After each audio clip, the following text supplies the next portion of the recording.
Hello and welcome to Holding Action! Yeah. The show where the chaos and combat is controlled by the rules of Dungeons and Dragons. We are going to be picking up right where we left off 2 weeks ago now. Picking up from our main campaign as we took a small detour away this last week to have a little bit of fun in the name of charity, which, you know what, it's going really swimmingly. But as that falls sort of under the vein of announcements, I'm going to expedite the process and I'm going to kick it off right over to a one Miss Echo, Akira Marie. Please tell them what it is. Oh, like, have you been tuning in the past week to the FreeForge Discord? Because we've been running events every single day, raising money. There's been tons of fun being had. Right now, so our goal, it's a 2-week-long charity drive, 2 weeks and a day. Goal, $5,000. Last I heard, $3,980 had been raised for Toys for Tots through the Discord. Got to get this going. The boa for the events. We at that 4K, yo. Let's get that 4K. Let's reach 5,000. Let's reach our goal early. Like, do the thing. Push the button for the donate. Make the monies. Check out the incentives. We got incentives for tonight. We got a heavy night. A little bit. It's fine. Everything's fine. But yeah. Toys for Tots, join the Discord. Not all the events are here on the stream. Some are in the Discord. And if you don't join the Discord, you're going to miss out on those events. And like, don't. And they have been excellent. They've been really As fun. a viewer, I have been thoroughly entertained. So do the thing. Join the Discord. There you go. Back to you, on Deej. on that note, the charity shenanigans are going to continue tomorrow. We're going to have the second first time DM on the FreeForge platform starting tomorrow at 3 p.m. Central Standards, wherein Mare is going to be running Witches and Spellcraft. It is a entirely new system that we have not ever seen on the platform before. A lot of that going around, a lot of first time DMs to the platform going around. We're having a lot of fun and we're raising some awesome money for charity here, and it has been going fantastic because of the amazing and wonderful generosity of viewers like you. Shouts to the community. To make sure that we are caught up, everybody is starting with plot armor because Aoife coming in swinging hot. Jen is a shark also, we're going to say, clawing at hope in providing the plot armor to Marith. And Fluid, so glad, obviously wonderful to have had us, 35 months now, swinging to the awesome Apples and Shenanigans. We have Warrior coming in with a player auto crit 2 Echo. Miss Mindykins, go follow Miss Mindykins. She's going to be on this platform as well on Sunday. I say Sunday? Tomorrow. Bird feathers. I want to say morning. Sunday. Hang on. Let me. Yes, Sunday.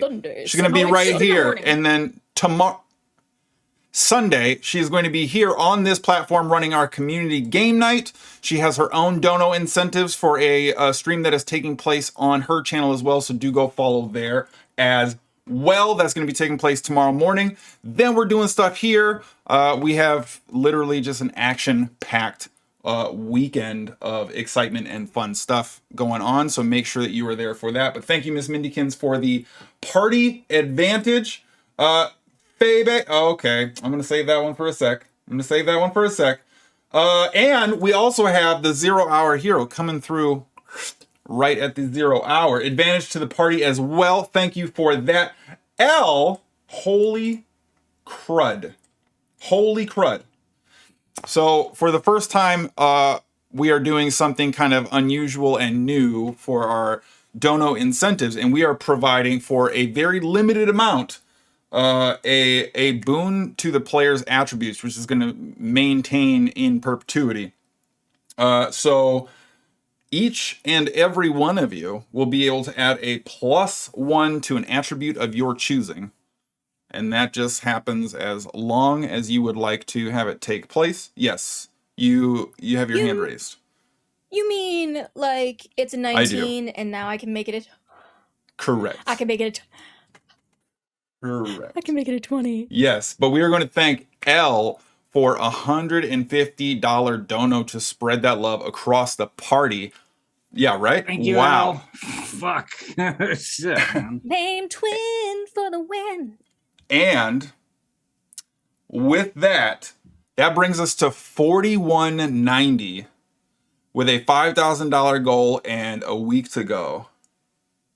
That puts us $10 more just dollars got, and it's guys. $420. Like incentive, Oh. like charity 420. incentive, and we're Oh. $60 away from another one. For $420. double O. Yeah.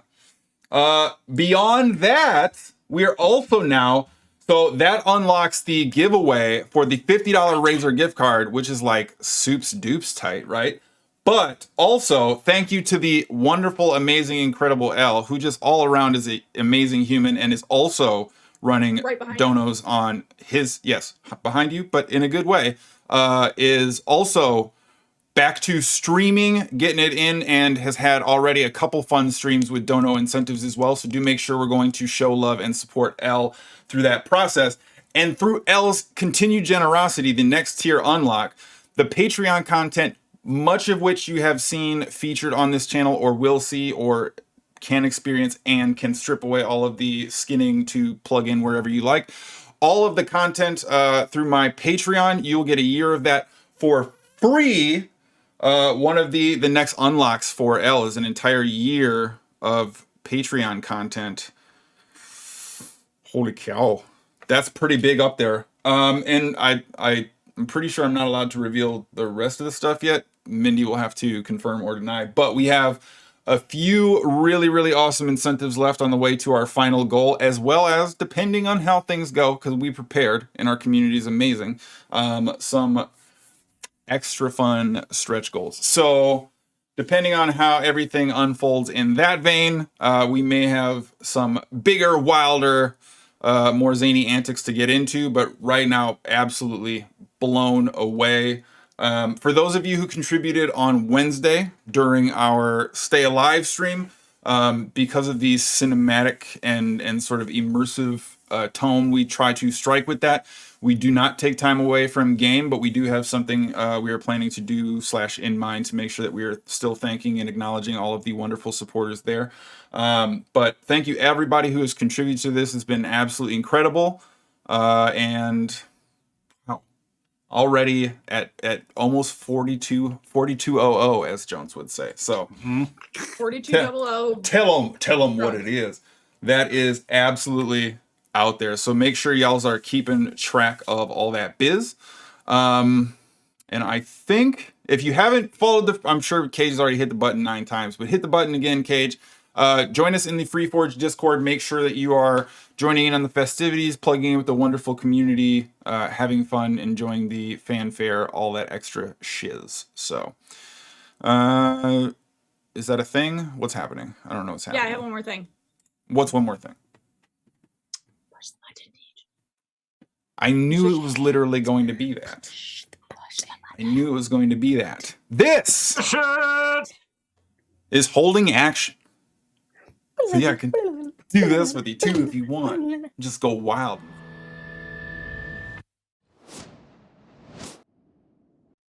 And we're back. Picking up where we left off.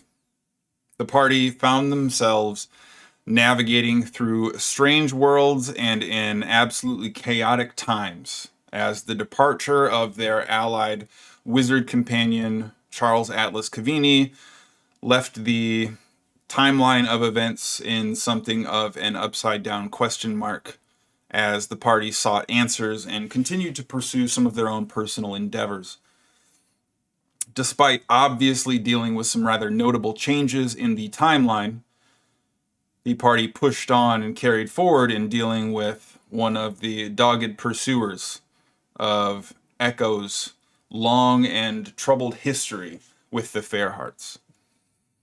Their journey ultimately brought them to the mouth of a cave, somewhere in the cold north, hidden in the Maglaces Mountains, beset by witches, concerning creatures, and whispers of the Fairheart's presence being nearby.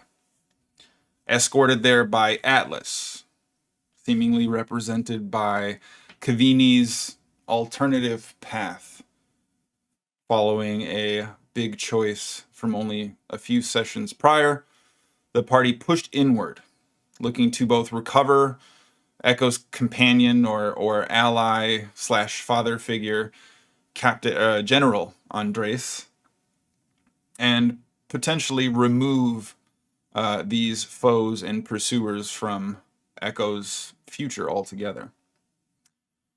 After pushing inside, it was revealed that Echo's husband, Colt, had been absconded by these Fairheart creatures and was being used as some form of psychological and emotional manipulation and pang as she continued to be chided on in the face of her pursuers' torturous words. However, push came to shove came to blows, and all-out combat took place as Echo fled from the battlefield, following the magical tether of a Find the Path spell that would lead her to her missing companion. Doing their best to hold down the fort while Echo was temporarily absent, she was able to free General Andreas, but it seemed to have come at some great cost, as the party she returned to was decimated through significant damage, many of them unconscious, and one seemingly having let their last breath escape.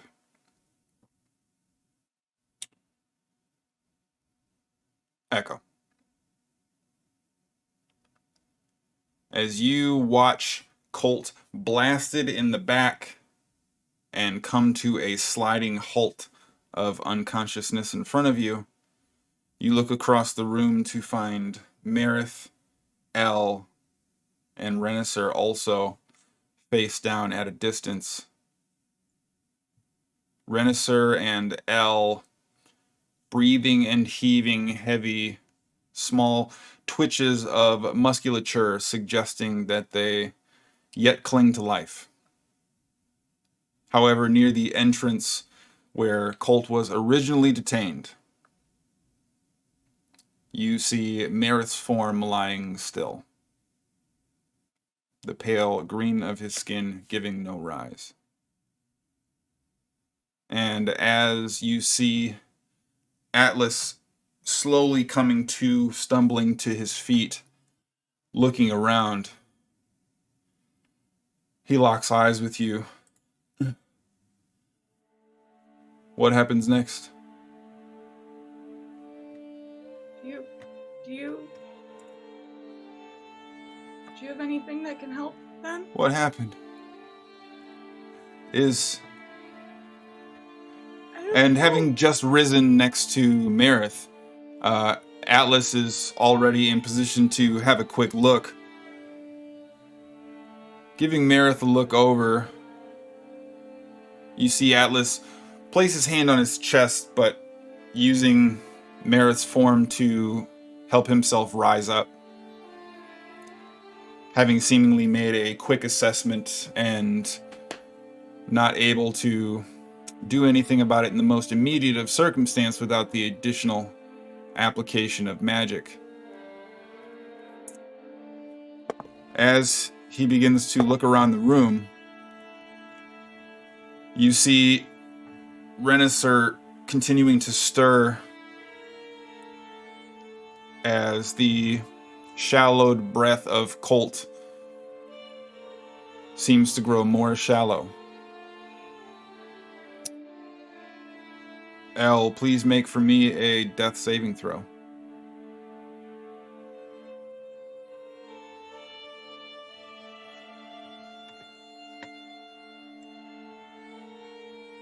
Nine. Echo, what would you like to do? Atlas, how's Meredith? I'm gonna run over to Colt and kind of check how he's doing. It's actually 10 because I didn't add the plot armor. It is a saving throw, so it seems as if Meredith has previously expired. Renaissar just barely clings to life, and Colt is beginning to lose grip of it. Atlas begins moving towards you, sort of gesturing back to Meredith. I can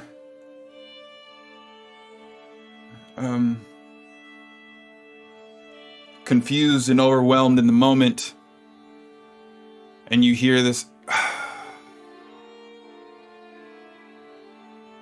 this drop in Colt's chest.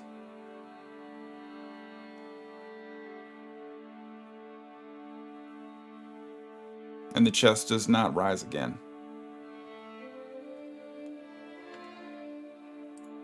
Alice, check your wife.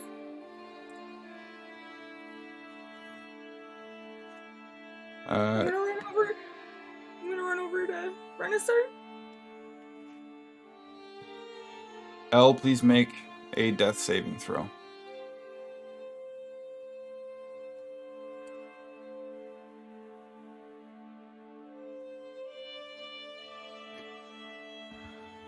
$11.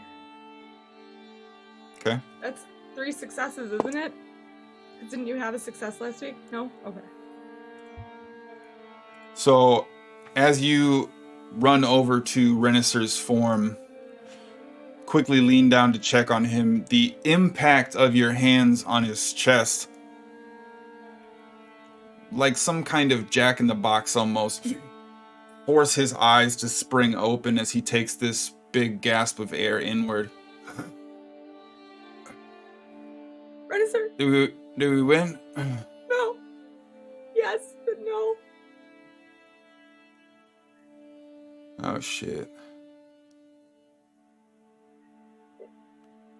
He gets up and leans on his hands, begins looking around, sees Elle down, sees Meredith still down, looks back across, sees the fair hearts in their assembled mass of golems collected together but sprawled across the floor in their various states of repose, eventually settling eyes on Colt from the position you originally darted over from.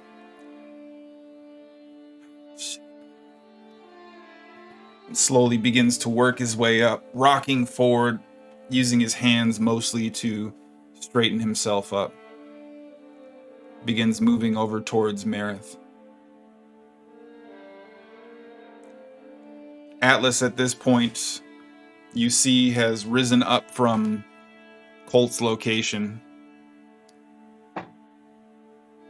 but turns around to face you.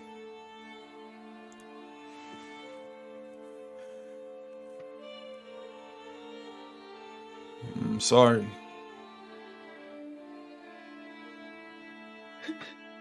He pulls a small bag out of his waist, unties the string, pours this reflective mass into his hand before lowering it down, showing you a small palmful of what appear to be crushed, broken, or jagged diamonds. I've got enough for one.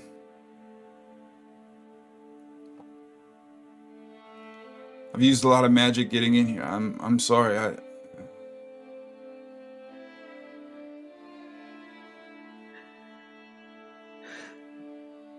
Look over at Marin. I'm gonna look at Colt. Then I'm gonna look at Renaissar.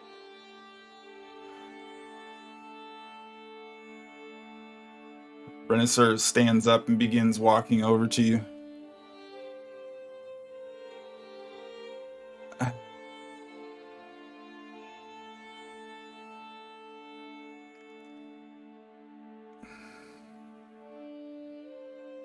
Sometimes the earth takes back.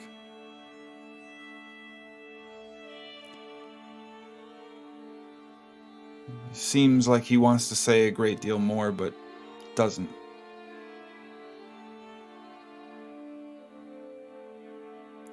Walks back over to the slight elevation where the wooden rack that once held Colt is sitting. Plops himself down next to Merith's head, folds his knees up a little bit, pulls out a flask, gives a small cheers and toast to Merith before taking a sip. Just appears to be sitting near him for the moment.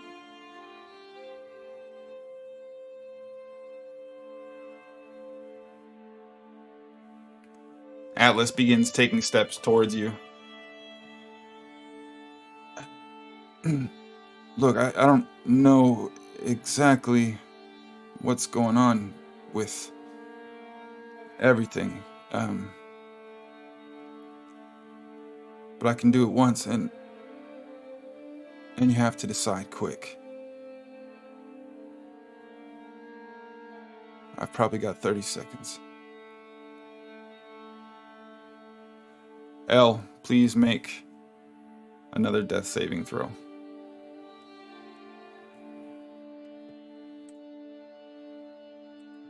Fail.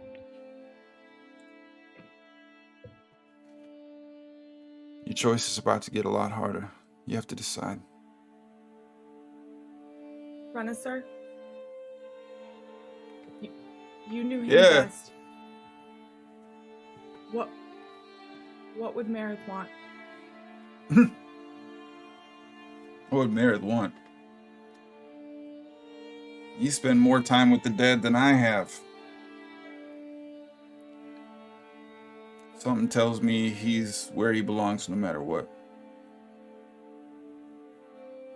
And you see him tip back the flask.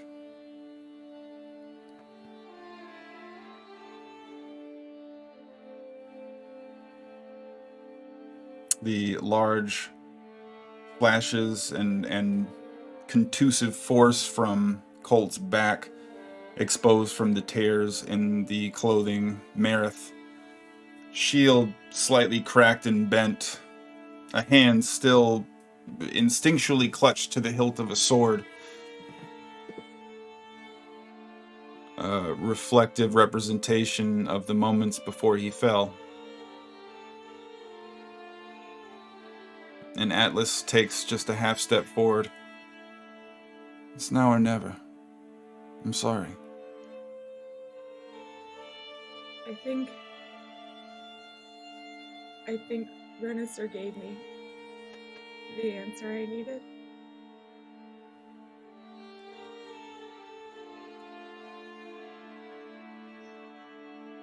Will you please? Yeah.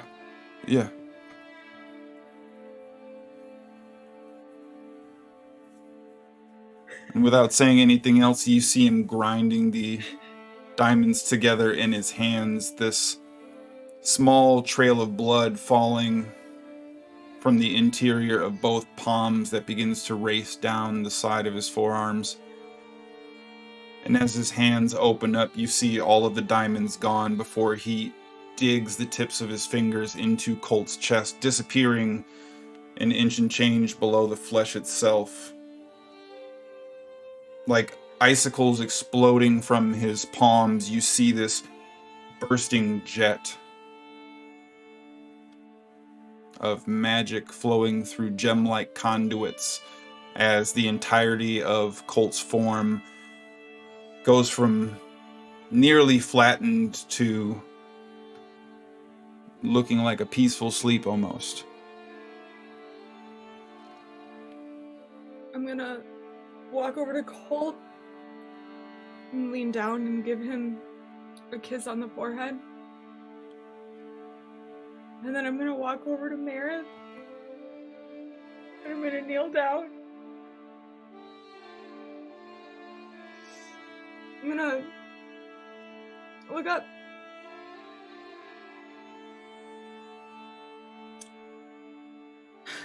Gretel was right. This wasn't worth it. I'm sorry, Maris. I'm so sorry.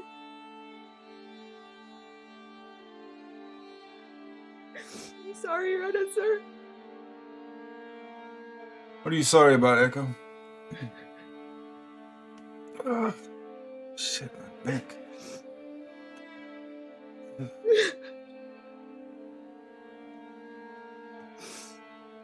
This was... Are you sad because he's dead?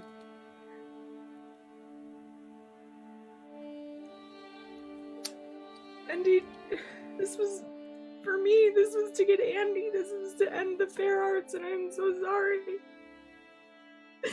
that he tried to help. It seems like he did a good job. If I know Meredith, that'd be more than enough. You know how many times we've almost died? He had a lot of choices. A lot of opportunities to not go back and do that. He was always the one dragging me aboard some airship that was about to explode, or some cave full of God knows what, or... You don't get it. He's no different now.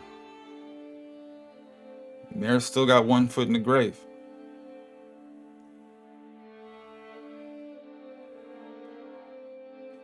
He's just, you know, less animated now.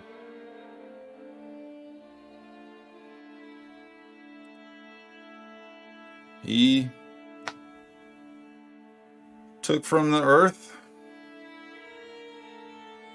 Renaissance places his hand on the side of Meredith's cheek, gives him a bit of a playful slap. And now the earth takes back, that's all. He did. He did say that.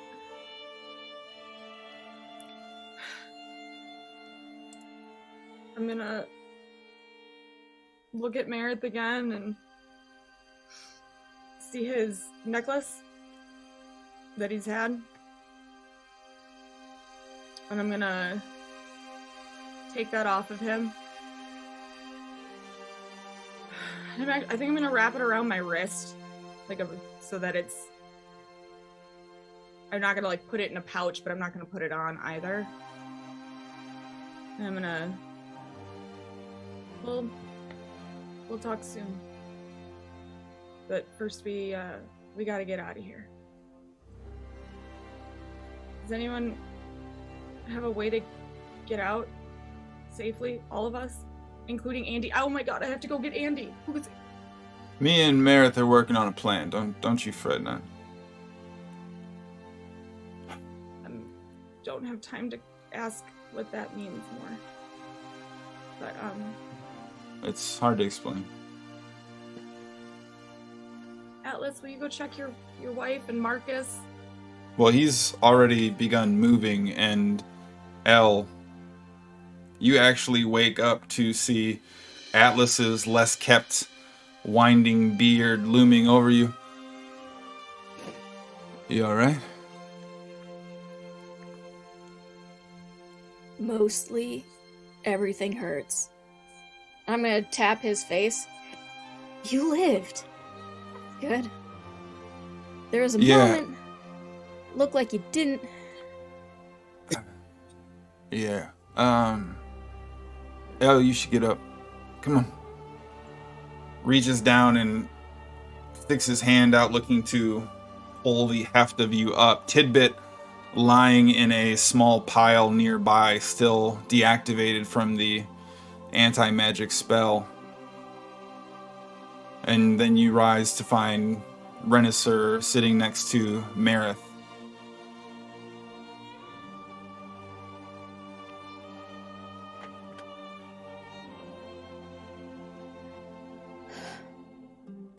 I'll look around to make sure that everyone else is up before confronting that. Colt, for the moment, is still down. Is Marcus down? Marcus is moving around slowly, but is more palms and knees in a very off-kilter angle as he is slowly beginning to clamber to his feet. I'll just pointedly not look back over at Marith, walk over to Colt, and just rub my hands together a little bit with my tattoos glowing slightly and give him a touch, cast Cure Wounds on him. Okay. And the rhythmic flow of air that seems to have returned to Colt is interrupted by a quick jolt of restorative magic as you see his eyes quickly spring open. Go ahead and let me know what that rolls out to. And Echo, you see Colt begin to push himself up off the ground as well. Run over to him. Oh, he's not too fast. I don't suppose I could interest you in a lamb chop dinner, huh? We'll get lamb chops. Right away. Yeah. That sounds a lot better than well, anything else I've experienced lately. How do we make out? You see Colt's eyes too beginning to dart around before catching eyes on Marith. Sorry.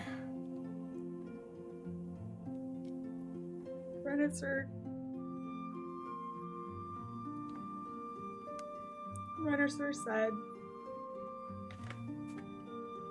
that he'd be fine with it. And I guess Renaissance talking to him, which, long story, but makes sense, as weird as that. It doesn't make any sense. Always weirded me out a little bit with the people he decides to talk to anyway, so I suppose it makes sense that Renaissance would find good company there.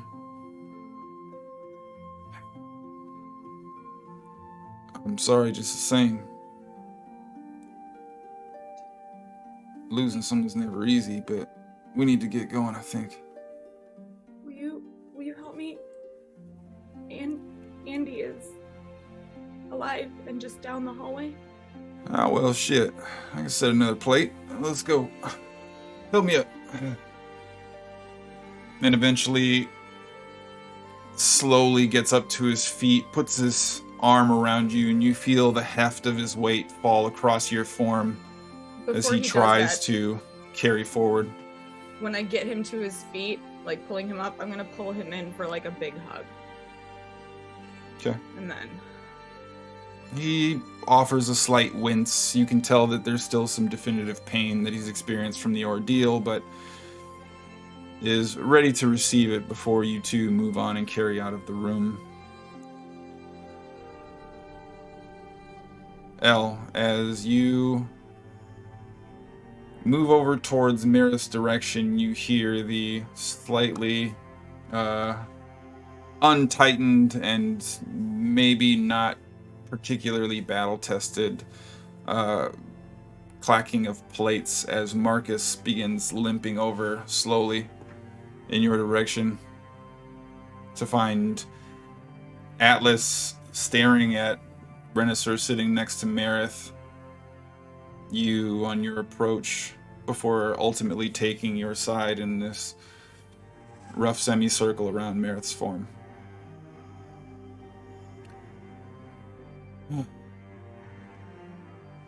My father, before he died, told me about losing people in battle. He said it was a necessary cost that we all pay together.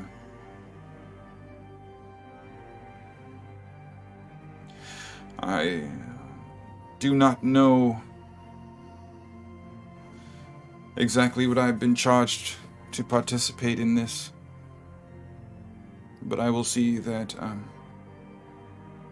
Marith Kandor is retired to a place of honor for his service to the Circle.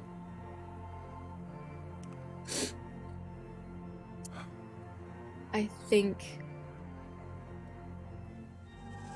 I mean, that's nice.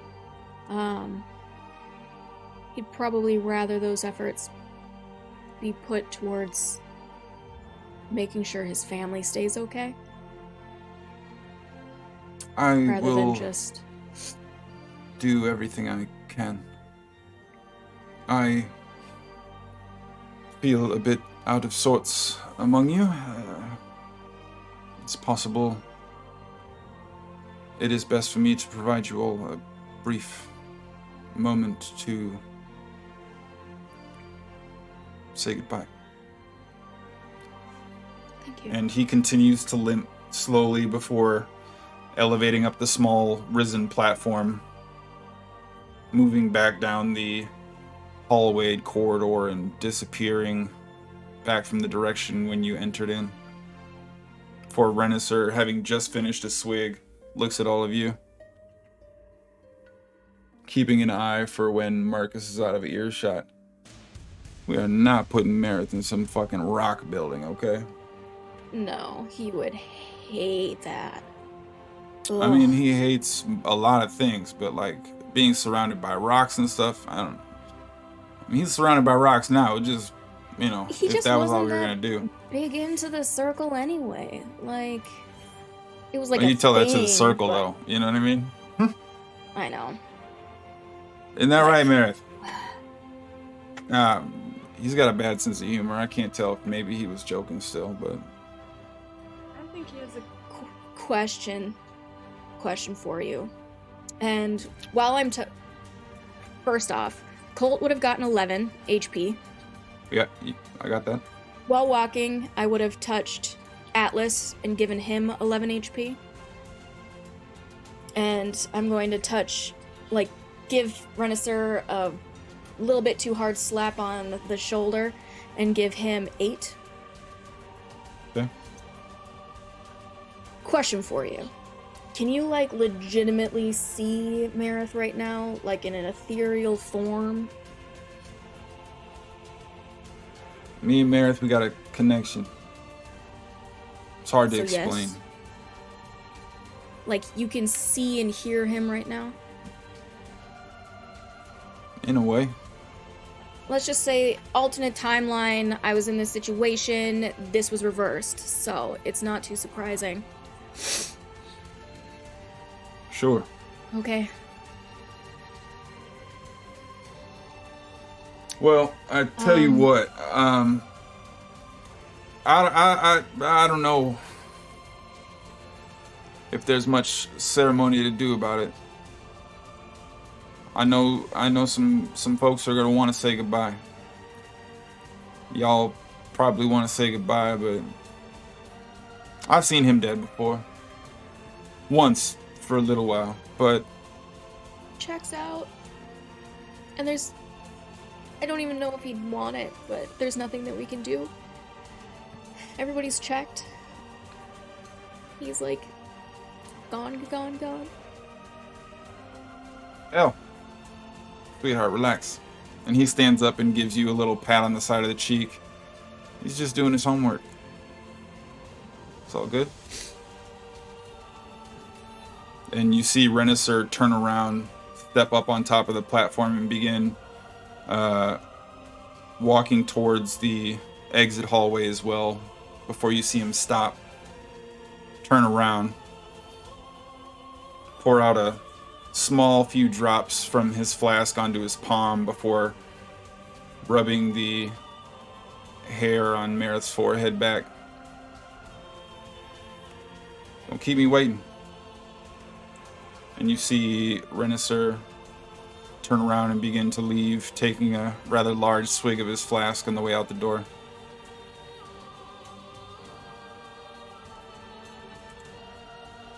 Oh. I'm gonna go get Tidbit real quick. See if he's out Okay. of his anti-magic.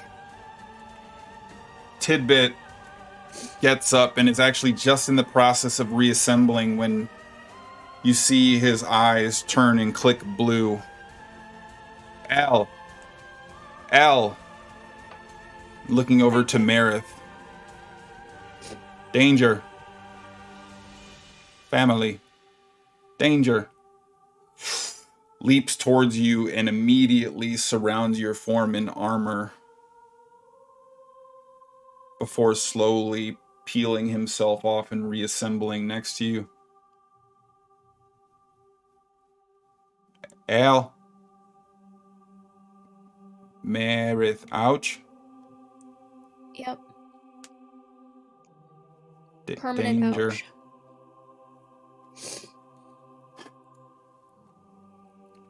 Danger. But it's gonna be okay. He's just... Alarm. Alarm. L. Family. Family.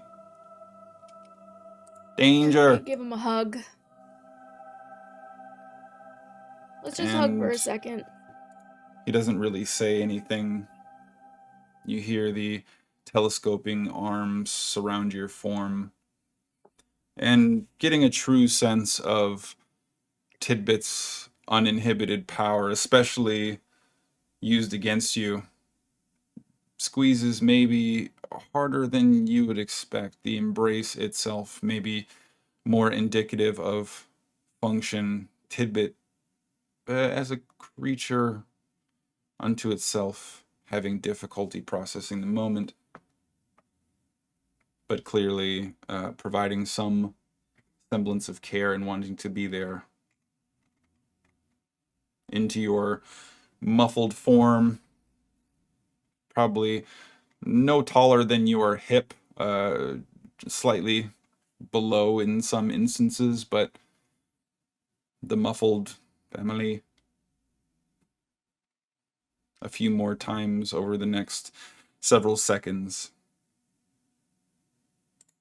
before you see Thank you. Tidbit begin to move and walk over towards Marith.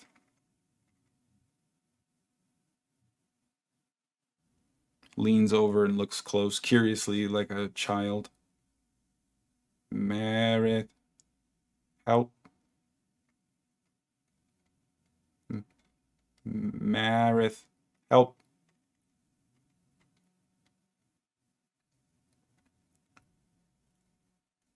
Turns to you slowly, the blue of the eye darting all around as the rotating lenticular lenses open and shut quickly, the shutters themselves feeling very erratic. Oh, shit.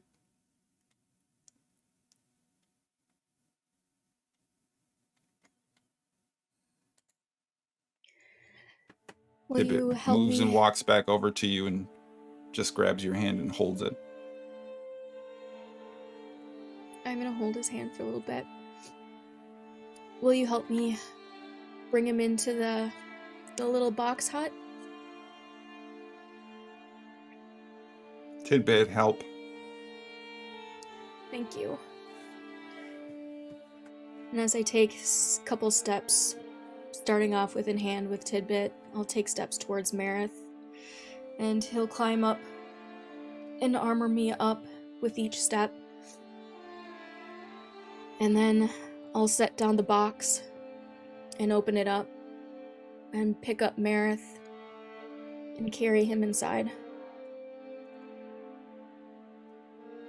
Okay. And I'll lay him down in one of the rooms where there's still no beds, but I'll make a spot for him. So Give him a pillow. as you set him down, Marith still doesn't look all that much different. Most of the damage that he took in a necrotic form or some type of magical essence. Not a significant amount of physical trauma, so to speak, as he looks like his normal self.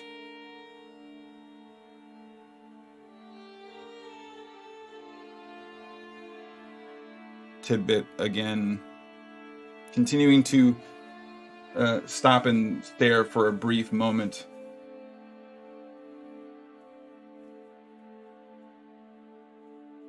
Can't seem to get a gauge on it.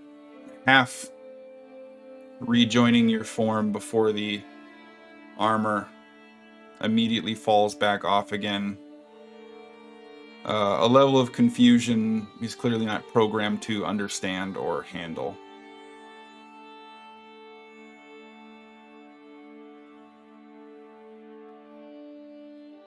It's gonna be okay, buddy. He's just not gonna be moving around anymore. And that's gonna be okay. And I'm sorry I can't explain this to you more.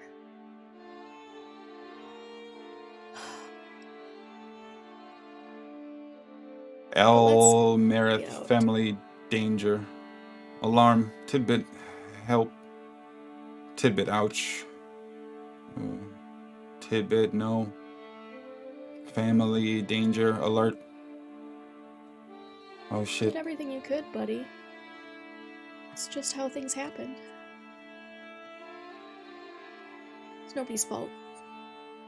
You see the eyes begin to open and close erratically once more before Tidbit, of his own volition, seems to turn and head towards the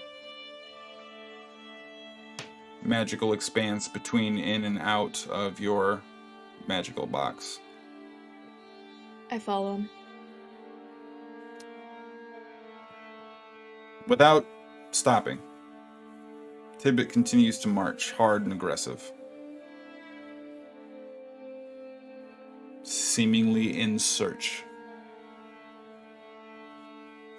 Seemingly scouring or looking. Poking around. Actually, can you go ahead and make me an investigation check for Tidbit, please?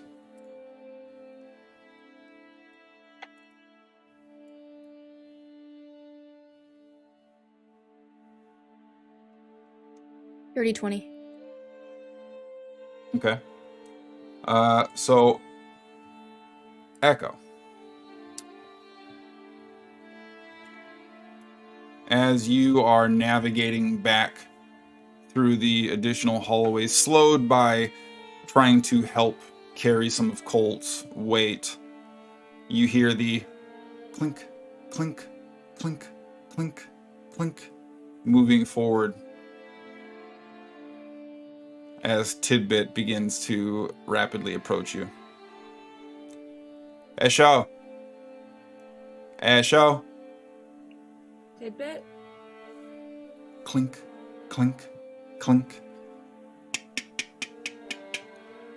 His legs telescope upward to allow him to see eye to eye, though at this height, his form a little wavery, like the top of a base-mounted flagpole.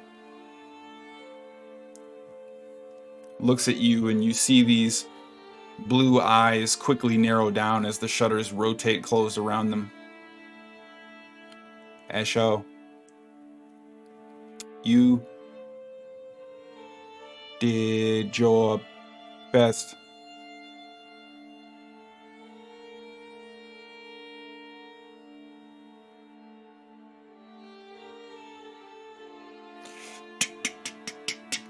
And the legs telescope back down before he turns and begins to march back until reaching you, El.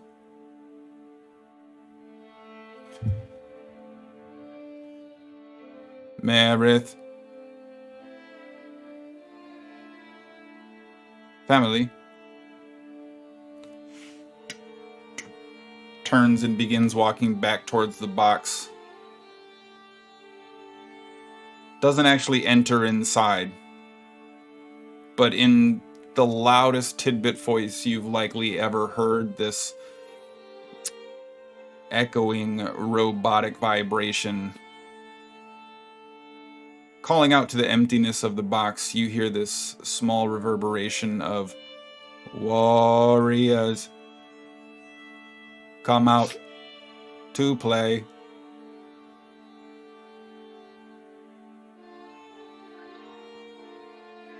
Thank you, whoever did that. I needed the giggle. This passing homage to a fallen champion. Tidbit's words of choice seemingly handcrafted and chosen for the warriors among you for the moment.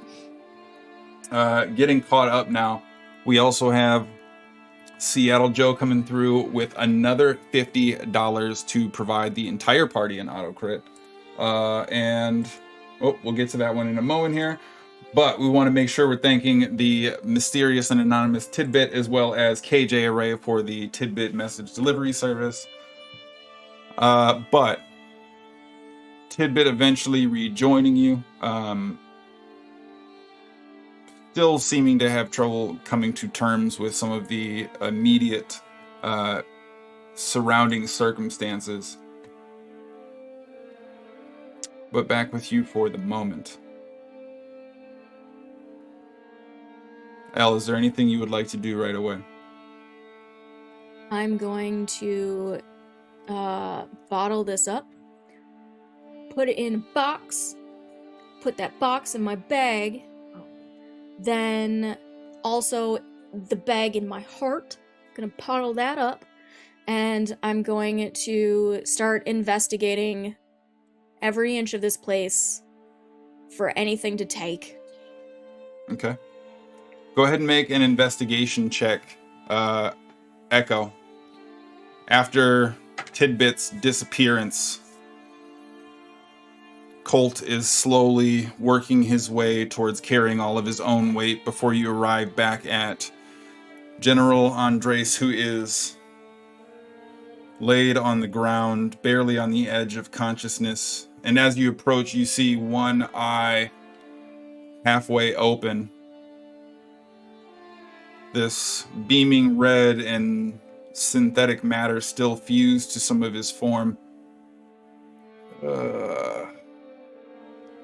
Allie, Andy. how many times do I have to tell you?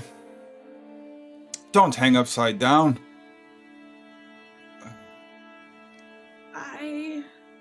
Oh, Apparently one am I on more. my back? You are on your back. What a disgrace. Get me up. I'm gonna very gently help him up. And he stands up with this huge and heavy groan.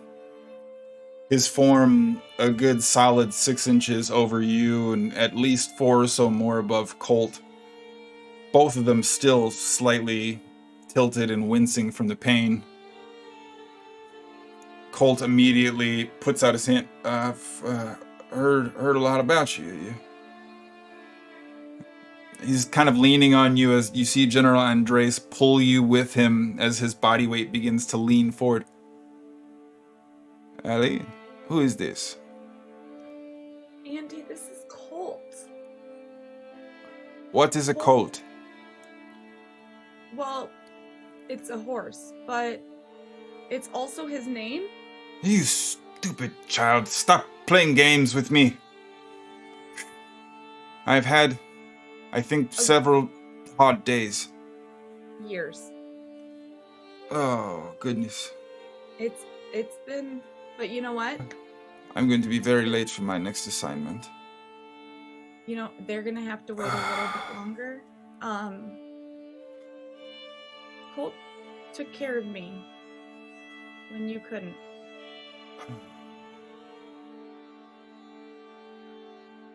So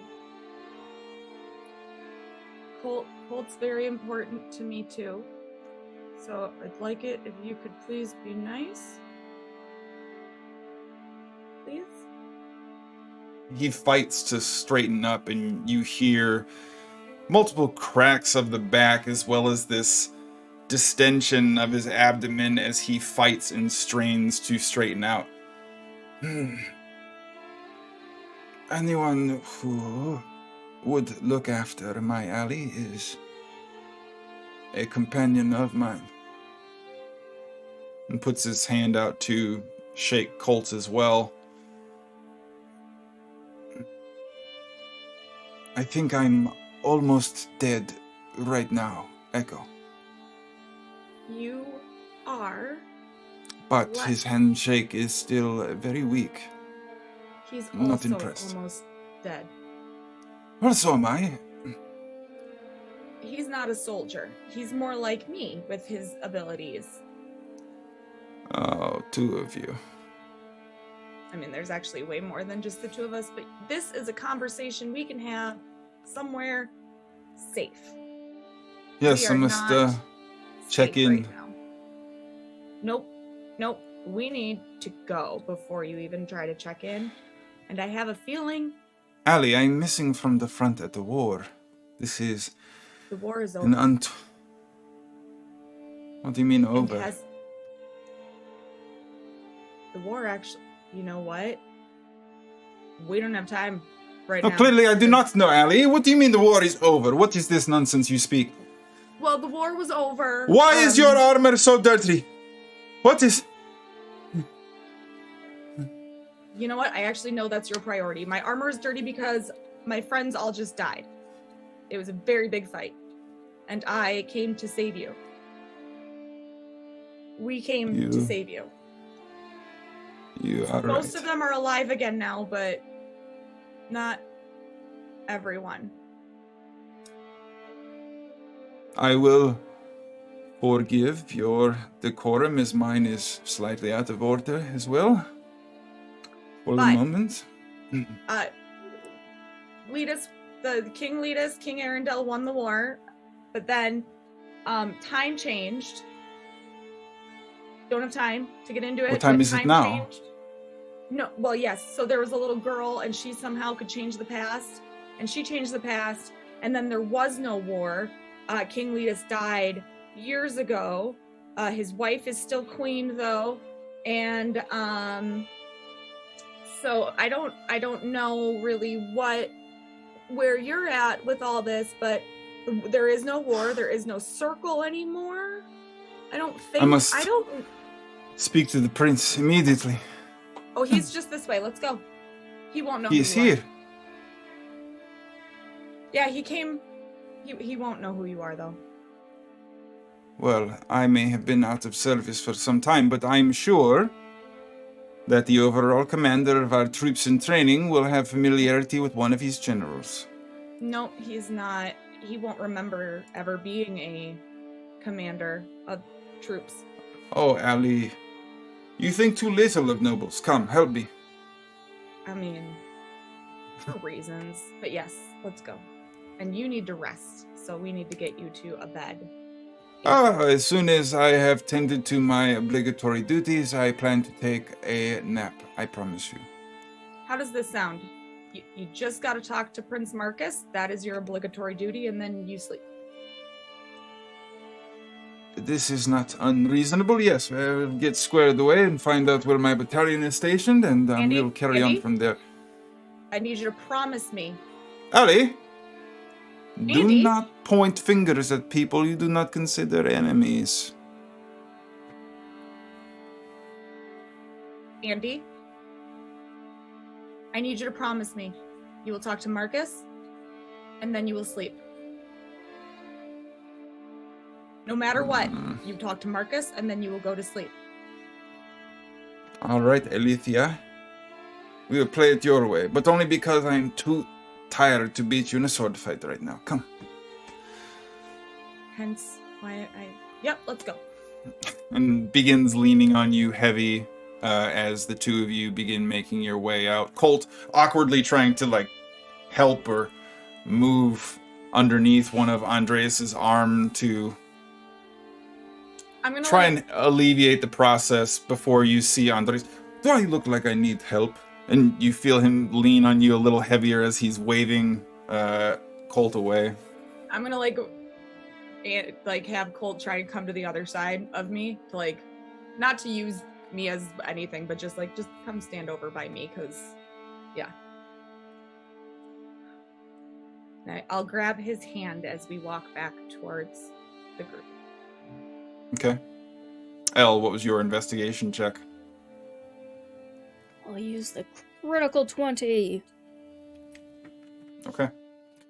So, As you are navigating through the space, you find a number of items of extremely questionable origin. Aside from the fact that there is clearly a whole host, a smattering of dead creatures and things that are compiled in a very macabre collection, if you will. There is an unusual item that seems to stand out to you as you are sifting through and looking across the table. Specifically, your eye is drawn to an unusual looking helm. As you look across all of the scattered collections of plates and dishware and things of that nature that seem to individually have been set out for each of these flesh golems and fair hearts in attendance, in front of where Lucius had originally sat, excusing himself from the table to confront and meet up with Echo, there is a plated helmet, similar to a soldier's helmet, except for much of the face and side protections have been bent back in some unusual way, seemingly on purpose and part of the overall aesthetic of the helm itself, but also much of it covered in these lines of gemstones that provided this striped and arcane looking property. You find a collection of dolls on the ground. You find both bodies and body parts. You find cupboards full of rotted and moldy food, questionable flesh of an unknown source, massive pots and cookware filled and stretched with spiderwebs across their interiors. But other than this helm, what appear to be some very, very old, if not somewhat poorly maintained fine cutlery and flatware, nothing that stands out of particular note or magical nature, until you begin looking across some of the bodies. And Lucius's cane also seems to have a rather unusual aspect to it. Difficult to identify immediately what sort of forces are at play here, but as you pull and open it up to reveal the sword hidden within, it seems to crackle with that same green and black energy that you got a very close-up perspective on. It seems as if it is innate to the item, and perhaps focused or otherwise refined through Lucius's use of it. Those are the two items you would find of interest or note. Were the collection of dolls just like trash dolls, or were they like special in any way? Nope, they appear to be a mixture of animals, small boys and girls, little children, doll faces, humanoid forms with animal heads, a collection of animal-esque bodies that the puppet fits across the forearm and the mouth is extended up, but with humanoid heads on top of them. As if a random collection of these puppets had once existed as part of some collection and then were dismantled and reassembled very haphazardly. I'll take them all. There was also like a bunch of shoes somewhere, right? Yeah, that's kind of up in the area where a lot of the dolls and the collections of random smatterings of items up against the wall at the back of the room. I'll just throw all that stuff in the box. Okay. And if I can tell it where to go, I'm just throwing it into the basement. Just... Okay. I don't want it to be around Marith. I'm gonna take the helm and the cane as well. Because you called it questionable flesh of unknown source, it makes me super interested in it. But that probably also means that it's just absolutely nothing, and it's just some, like, icky flesh. But Jacky is interested in it, even though I think Elle would be like, oh. So I'm gonna take it. Okay. Well, it's an unknown. Your hair is coming out. My hair is showing. Your mom. You got your mom coming out here. I just don't want to be thinking about what happened. Okay. And Echo, as you, Andres, and Colt eventually arrive back out in the main area, you find Elle in the process of finishing up some of her quick searching. Marith's body removed for the moment. Atlas now sat where Renisser was sitting just moments before, staring across the room, mind empty or devoid of any immediate signs or tales of where he might be thinking or how he's processing through that, but clearly deep in thought.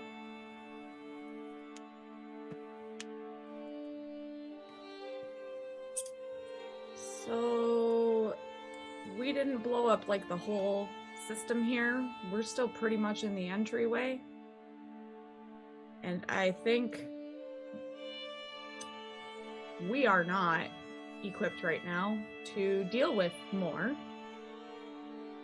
We will send an entire battalion to burn this place to the ground, Ellie. If you think we should fight... Where is my sword? I do not have my sword. I think we should go. Where do you guys think we should go to? Ooh. Well, you said it has been a year or so? Or so.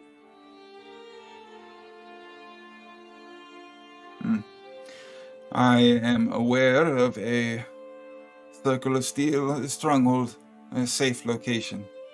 Until we know who is friend or foe in this place.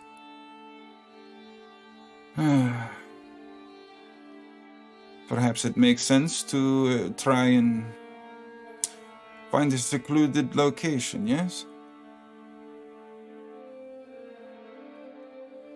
Circle of Steel Stronghold sounds perfect if it's still there. I'm sorry, what? Let's go. The circle cannot be broken, Ellie. Come, I've taught you nothing, apparently. And leans and begins to move forward as you see Atlas not reacting to your presence and more or less staring as you walk past.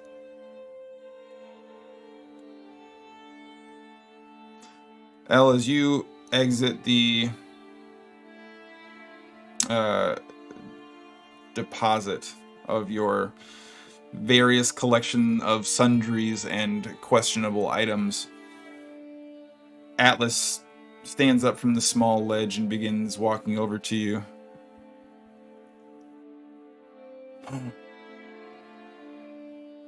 Is this new for you?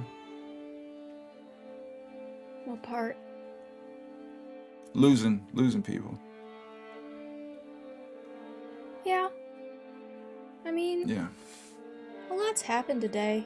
The last couple of days. We lost someone else, sort of. Kinda. I look at him just for a moment. And then, Marith helped me go out into the world. Like... Yeah. I had Kind someone help me go out into the world too, so I get Ooh. that. Some book reader type, nobody you'd know.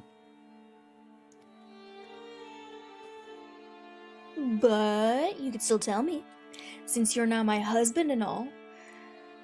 Oh God, what a horrible day. Sure. Yeah. Meaning, having death right after a ceremony like that. It's not exactly the best thing, but... A friend of mine named Matthias. Matthias. Fisk. Yeah. So you met him. Is Matthias... Sorry. Magic happened to me, so I just need to clarify. Sure. Is Maddie, like, well-known in the magical circles? I mean, or, I don't like to brag or anything, but, you know, I think he was like the head arcanist over at the Luminous Bastion or something. I'm so glad. Yeah, he's worked hard, so, you know. That's cool. That's really cool. Yeah, but he got me started on magic, but since I spent most of my time at sea, I began experimenting and picking things up different than what he first showed me, so. That's really cool. Yeah. Anyway, what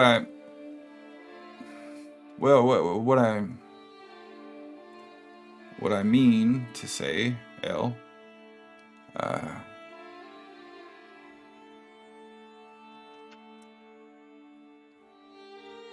I'm sorry. I don't like getting involved in these pickup jobs, you know, but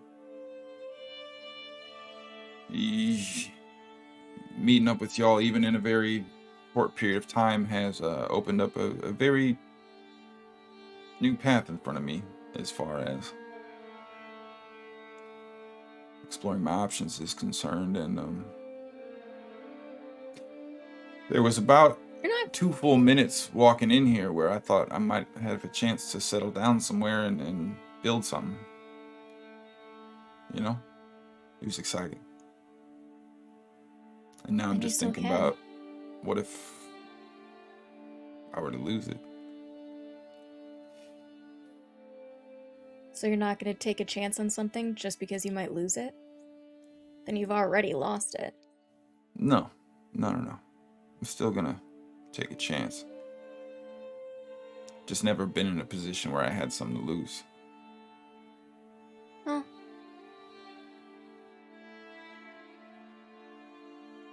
I think I understand. I mean, if I had already had friends and some kind of big career and, you know, I was fancy like Matthias, you know, I can't imagine throwing that away. But I've never had anything. I haven't had to worry about it. So it makes little choices feel a lot heavier. Mm-hmm. Just struggling with it is all. You never know what kind of choice you make until you have to. And, well, not important. Anyway.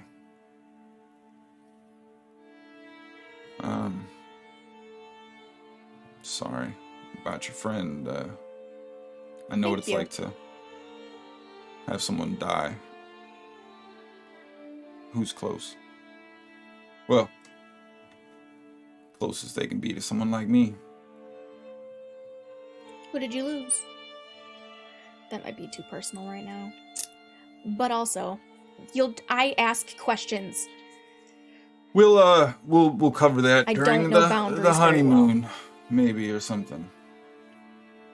Yep. I feel like we need a vacation at this point, and that's as good an excuse as any, so. That'd be really nice. Yeah. Could go. You do sailing. Have you been all over the world? I'll take you on the boat. We could see all the things? Yeah, I haven't traveled back to Esterlin in a while. Maybe we just hop across the pond for a bit. Are you okay? I would be so excited. Well, it's a plan then. Yes, it is. You have to promise, though. And don't promise if you don't mean it, okay? Because promises, like, they're legit. You always keep your promises. The only thing you can never actually lose is your word. So that's the first thing. Don't lie to me. I'll tell you what. I will always take you at your word. We'll jump on my boat. Tool across the Dragon Sea. Near the Beastlands over in Esterland, there's this city called Benamir. I don't know if you've heard of it or not. They got a beautiful casino, wonderful city. They got this fancy museum I think you'd like that would satisfy some of your curiosities. I got a friend there. He put us up. Yes, please. Who's your friend? He's not a big fan of me sharing his name out, but I'll introduce you when we get there. That's so exciting! I've always wanted to go. Well, anything for the missus, right? I'm gonna give him a quick hug. And then take him by the hand. Right. Oh, okay. You're like, all right, let's go find everybody else. And see Yeah. what the plan is. As you are beginning to make your way out, Tidbit occasionally reaching up, grabbing at your hand, almost like a small child would try to continue to baby elephant around on the heels of a parent navigating from errand to errand. Tidbit lets go of your hand. Looks up at Atlas. You see one of the lenses squint and minimize for a brief moment before looking back to you.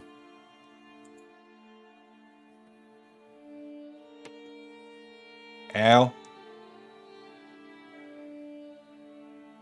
Almost looking to tell a secret. No one truly dies as long as alive in heart. And then cast this almost sideways eye as one of the lenses points towards Atlas before shrinking down again. Is your armor mad at me or something? No. He's just working through some things, learning about emotions, death, and transformation between timelines. Well, anything for a good cause, I guess. Have at it there. Armor. Tidbit. Right. Exactly. Tidbit. Honey, yes. Tidbit. Maybe we should get some air, yeah? Maybe? Yes. Let's get some air. And I got Tidbit with one hand holding, and the other hand holding Atlas's. And walking out, being like, this is weird. But it's okay. As you all eventually make your way outside, General Andres substantially more reluctantly, Tidbit somewhat longingly casting glances backwards, and ultimately finding Marcus outside, very, very quiet, sitting next to Renisser of all people. As you emerge from the mouth of the cave, you see them passing the flask back and forth, drinking together with their legs dangling off the same edge that Atlas had once sat on, throwing fire and casting aidful spells upon your first entry into the location. And upon all of you moving outwards, there's a slight commotion as you see them turn around, begin to stand up. All right, where are we going? Yes, I had some thoughts on that. Clearly there is important business to handle back at Torgos. I recommend we return to the capital. Renacer looks like, I'm not going back to that big ass city. Ain't no way. General Andres looks over at Renacer. You watch your tone. You stand in front of the great Marcus Arundel. Marcus is immediately taken aback.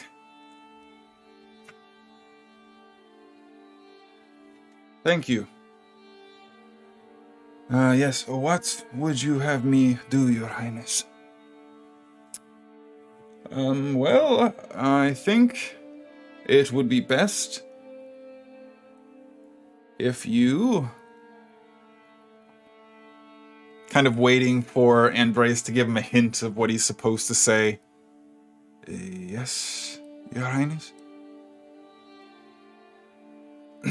Dismissed! Dismissed?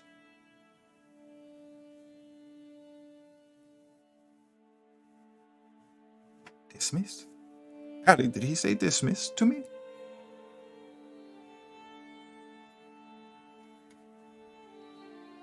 He did. He did say dismissed to you. But do you remember our deal? That you were going to talk to Marcus and get orders and talk to him and catch up, and then you would go to sleep no matter what? I did not make such a promise, did I? Colt, did he make such a promise? Immediately, Andreas' eyes shoot over to Colt. Colt staring back and forth at both of you quickly. I believe he did, yeah.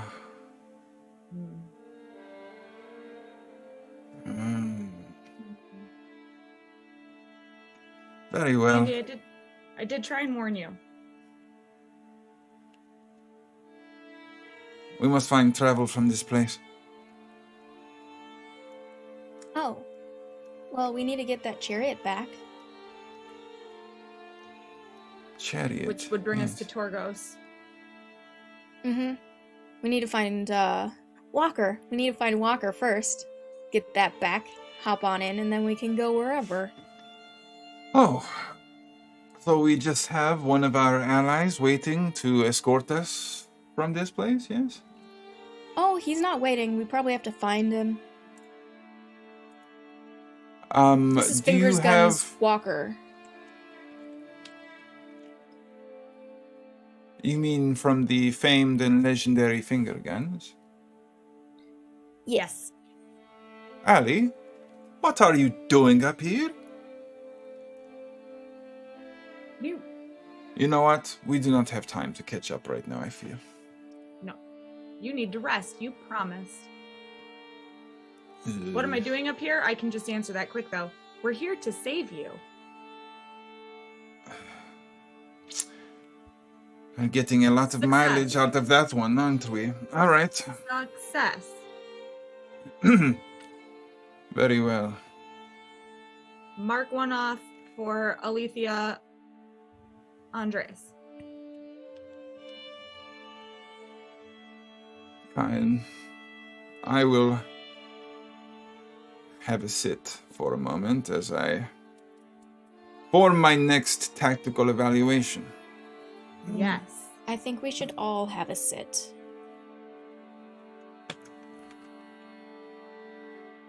You see Andres begin to move over to the ledge where Marcus and Renacer were sitting. Renacer's sort of looking at everybody without much to offer, and very much seems afflicted and out of it, but doesn't really offer a ton in exchange to any of the dynamism between you and Marcus, or you and the general, and turns around and takes about a half sip of the flask before you see him tucking it out. Where's Mirith? He's in a box. I wasn't gonna leave him in there. We can't just Like you carry buried him already? No. Oh. There's space inside. It's a house. So I put him in the house. Do you, can you bring him out again? Yeah. Would you? I'll go in and I'll get him and I'll bring him back out. All right. And as soon as you set him down, Renacer begins clambering through, scratching at his body and looking around. Ah! Ha ha! And reaches behind and pulls off his wineskin. Attaboy. Pops the top off and begins pouring it into his flask. There we go. I'll tell you what. He would be real pissed if I let it go to waste. That's true. Give me a cup. And I'll Bends hand down out, like, and- I'll have my little, like, tin out, my little mess kit tiny cup, and just be like, give me some. He bends down and fixes Marith's wineskin back to his waist. Clearly only a tiny little bit left. He's got to have some, make sure, you know, he's got it where he's going. Obviously. He turns the flask over and pours some into your little tin cup and cheerses your cup.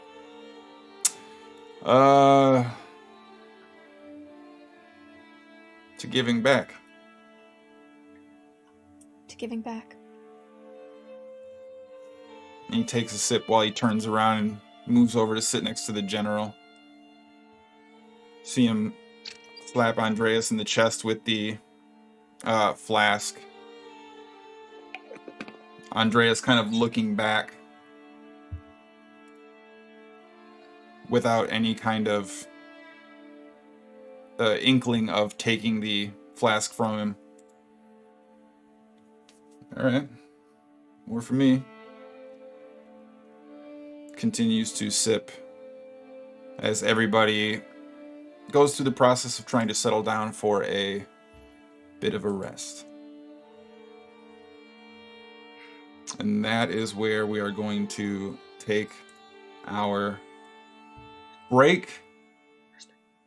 Our first and only break. We also have, and I want to make sure we get caught up here, because let's see, we had the party auto. I believe Elle already used hers. Miss Minikins with another player auto, but here is the absolutely mind-bogglingly, totally out there, way into left field part of this. We're at $4,345, which, if I'm not mistaken, let me double check. It absolutely does. It puts us past our last milestone, which means we've unlocked 2 of the last 3 now. At $4,750, we unlock this custom painted, like, BA Dragon Mini that's literally being hand painted by Lord of the Paint. So that is, like, probably one of the coolest things ever. But get this. At 5K, we also are doing and giving away a set of custom dice. Not like custom dice like you get to pick purple or green or blue. Like, you literally say what you would like them to look like from the combinations of infinity. And they are made for you by the one and only Dice Fix, who basically turns out just amazing, incredible, awesome work. So thank you all so much for contributing. I'm absolutely blown away that we have gotten where we are and we're doing what we're doing. But thank you especially again to Miss Minikins for that 40. Remember, Miss Minikins stream tomorrow morning with cool, awesome dono incentives to help push us right. This is the envelope. Push us over the envelope. That's not the saying. It's not important. But go follow Miss Minikins, because she'll be right back here Sunday to do our community game night for Among Us. Go follow L Street Gaming, who is also doing a bunch of cool, fun, interesting, awesome incentive thingies for his stream. 2 of them already down, knocking out a bunch of cool stuff. Just got revamped. Awesome possums. I believe we are caught up. And thank you again, Joe, for the party auto crit. I believe bringing us back up, and those people who did the tidbit message delivery service, adding some words to the vernacular of everyone's favorite construct companion. We're going to take a very quick breaks, but it's just the first one, and it's also the only one. We are going to be back in short order, so do please enjoy yourselves, take your times. Consider swinging over to the Gleeforge campaign page on Tiltify Cage. Push the button and make sure that you are contributing to an absolutely wonderful cause. See, way ahead of me. But also, if you haven't already, make sure you jump into the Free Forge. I don't know how long it's going to take him, but it'll be very quick because it's just got. Oh, well, I mean, technically that's cheating. Not important. But thank you all so much for being with us. We're going to take a very, very short break and be back to finish up, catch up, be back, move forward, do all the things, and we will see you in the very briefest of moments. And we're back! Hello, everyone. Thank you so much for, yeah, I know, right? Being with us here.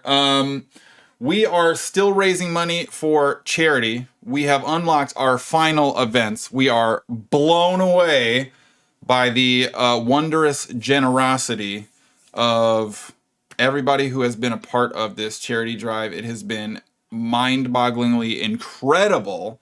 And one of the most glaring pieces, huge green bar directly in front of me that's not associated directly with the redeem incentives. We also were able to put these collective contributions towards a target goal that we had as an incentive for the show. So we also are granting the party a full level up as part of the charity drive. Yes. Yeah. So upon your next rest, you can immediately take and gain the benefits of a level up. Now, Does that make us then level 10? It does. It does. So, picking up where we left off, I am going to otherwise minimize some of the explanation as to what brings us to where we are now for the sake of if you didn't catch it, you probably should. And if you did catch it, you very much already know, and I don't want to tell you again. That being the case, the party is ultimately outside the mouth of the Fairheart's Cave. Everybody going through the process of diving into a rest, collecting themselves, gathering their wherewithal, and ultimately trying to get a handle on the moment for what the next steps ought to be. Marcus and Renisser sit flanking a somewhat bewildered Captain Andres, who is begrudgingly remaining quiet and holding to the notion of his resting that he had promised Allie he would take. But with Colt lingering nearby, still a little worse for wear, leaning against a collection of rocks outside the cave mouth, not wanting to be too terribly far away, but clearly not looking to be overtly active. You ultimately have the rest of whatever time the day yet holds in front of you, and as many options as you can cram therein. So, the remaining party redacted. What happens next?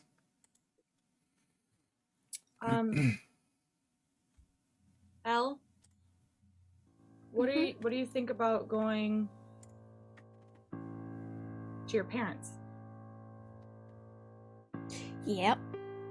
I'd really like to know if they're, okay and alive and accurate for what my memory is.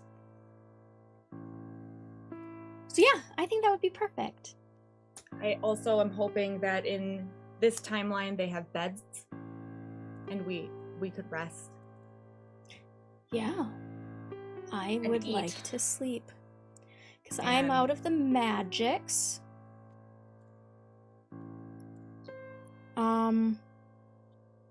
Oh, I do have one thing, but I was saving it for...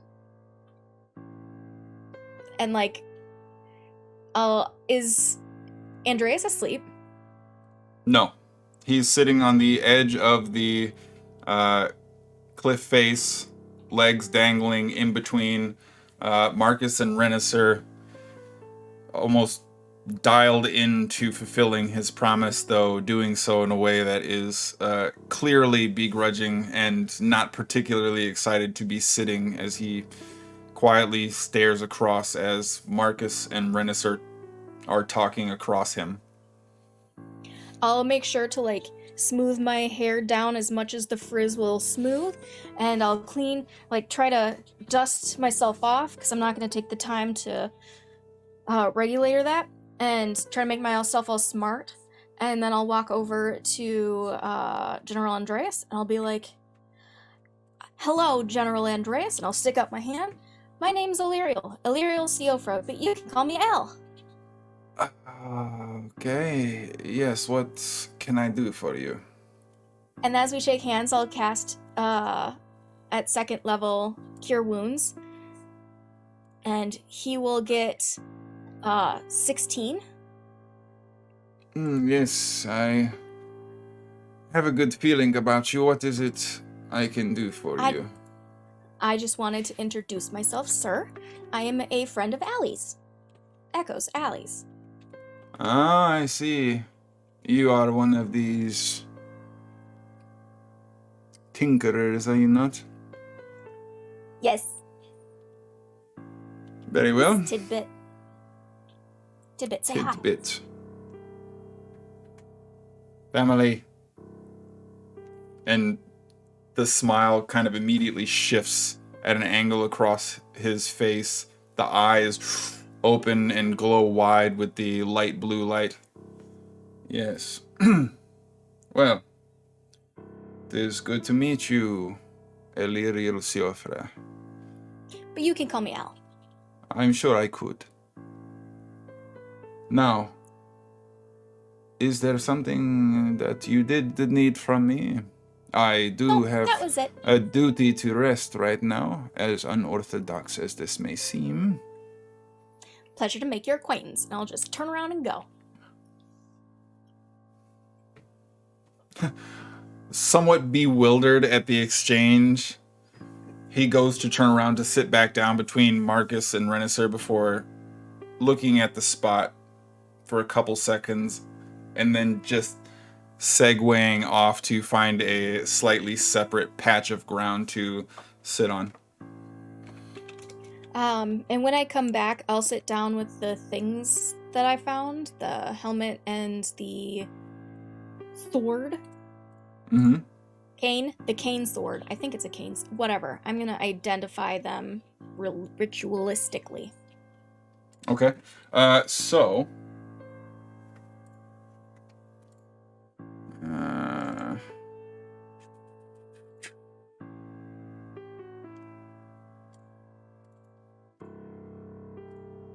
there we go. So the cane sword itself comes back as a standard, typical sword, at least in some semblance. The one exception being it's clearly not as refined as a typical short sword might be, though it appears to be around the same length.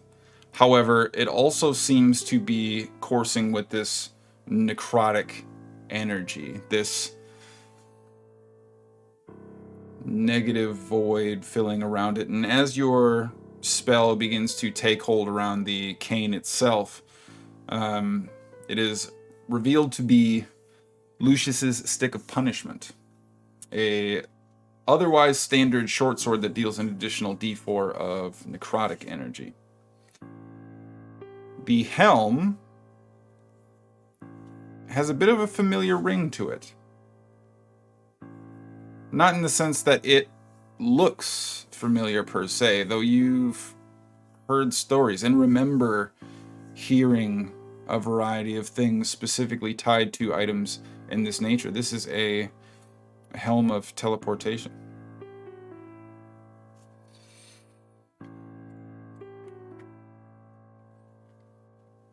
And how long does it take to attune?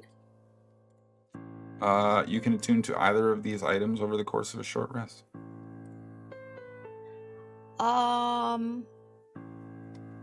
Echo, I found this sword that was Lucius's. You want me to just pocket it away, or?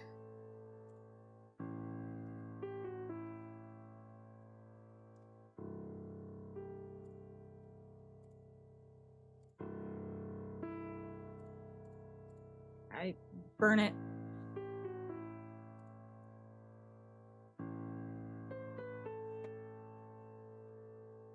The merchant in me is like, I'll let you do that. For your emotional well-being. And then I'll go sit down with the helmet. Okay. Next to Atlas. Okay. Renaissar continues to casually drink from his flask until you see it once again tip face down before he disappointedly begins screwing the lid shut back on it and tucking it away inside the open leather void of his armor. After all of you have had your various moments and separate instances of being able to gather yourselves and take time and examine your magical items, process the weight of the moment, or otherwise scheme and strategize what the appropriate tactical plan ought to be. Stretching his back as if somewhat refreshed, Atlas approaches you, El. Hey, sorry, I didn't mean to interrupt. What's the plan? 'Cause I know you got places to be and y'all have things to get on to and I mean, I've got things to attend to myself. But I know that we're married, but we're not like, you know, married. Yeah. I was just looking to see how you You're gonna be wanted coming this with to... me. We're gonna go teleport over to Walker, get into a chariot made out of a skull, use that to get out of this plane and go into our plane, travel to Kadesh, and you are going to have to meet my parents. Wait, where are we going? That was a To lot Kadesh. of... What plane is your chariot on? This plane. Aren't we in the Feywild? I brought us to the material. We're in the Maglacius Mountains. What? Yeah. How? You tree walked us? You tree walked us from the Feywild to here? I mean, sort of. That's not really how I would describe it to people, but I use natural elements to move through worlds in the same way that, you know, other living things do. That is so incredibly impressive.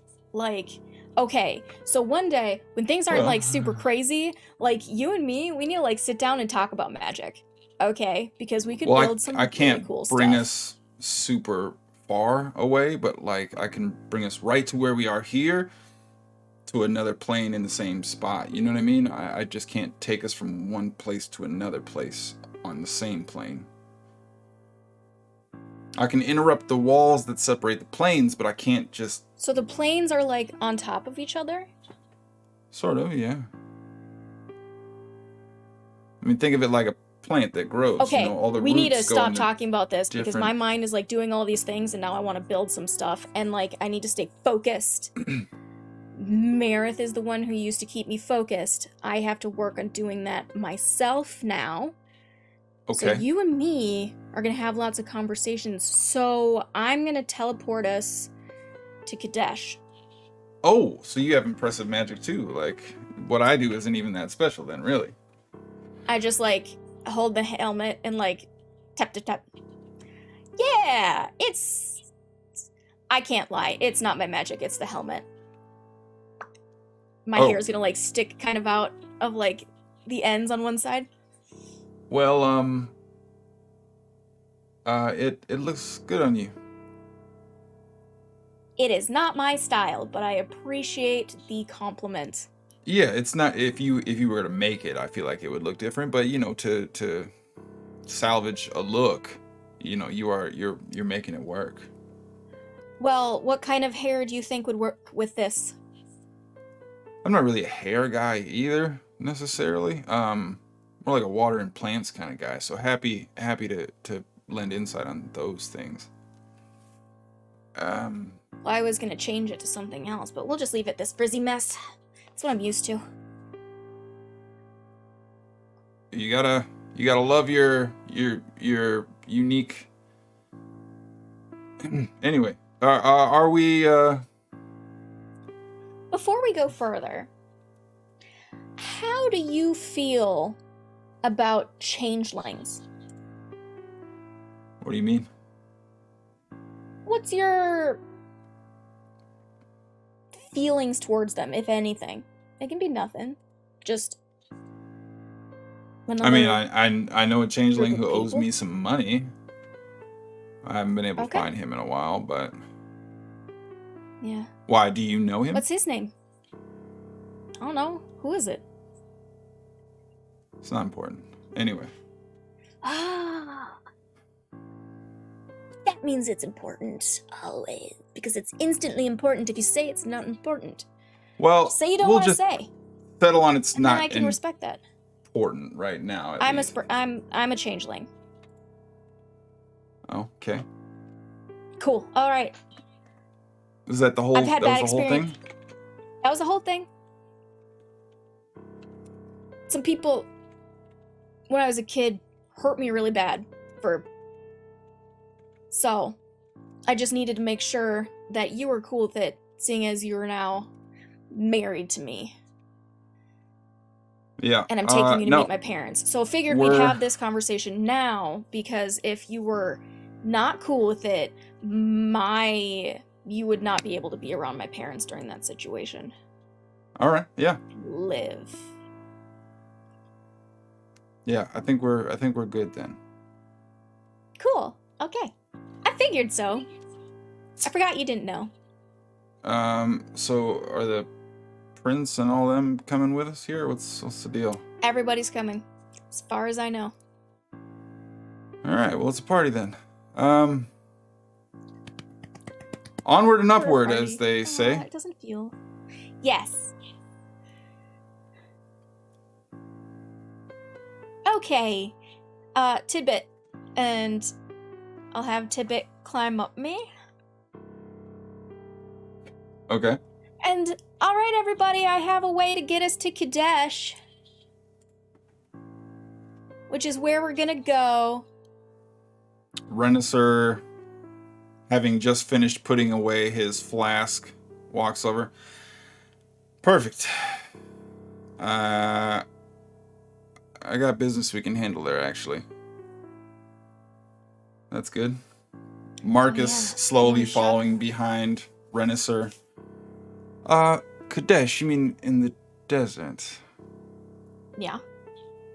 I'm afraid that won't do. You see, I have to be back in Torgos.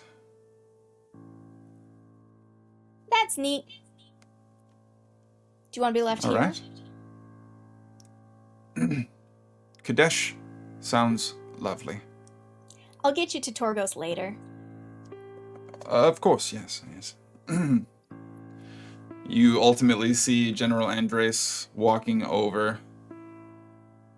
Ali, are we ready to go? Yeah. But we're heading to Elle's parents. Oh, wonderful. They own an inn. So there will be places to sleep. There will be food, drink. Yes, and good stories. Perhaps there is a launderer and a training encampment I can find. I will connect with the Circle of Steel there. Yes. I need new clothes. This is not becoming. If we don't find a launderer quickly, I can wash. Just like old times, I can handle that. I can take care of that for you. I don't know if they have one or not. Perhaps we will see if you have kept your eye for detail over such time. She has been teaching me a lot about it. She's been an example. Echo will have an additional auto-crit to work with from brigands, assuming that you would like to spend it on laundry. Probably not. But you'll have an opportunity to do that as well. On Andy's laundry, first time seeing him in like 10 years, I legit might. I don't want him like all. Well, as you are considering the intimidating prospect of having General Andres' standards back amongst you, even in a periphery sense for some time, your surprise is doubled over as you see Tidbit begin walking towards Andres as well. And as he is talking about the tidiness of his clothes, the fastidious nature of General Andres clearly at the forefront, as you see him individually grasping at these small stains that run the breadth of this very tattered and unkempt garment that he has on. Clearly the age and weathering having gotten the better part of the shirt that he's wearing. Tidbit confidently marching forward,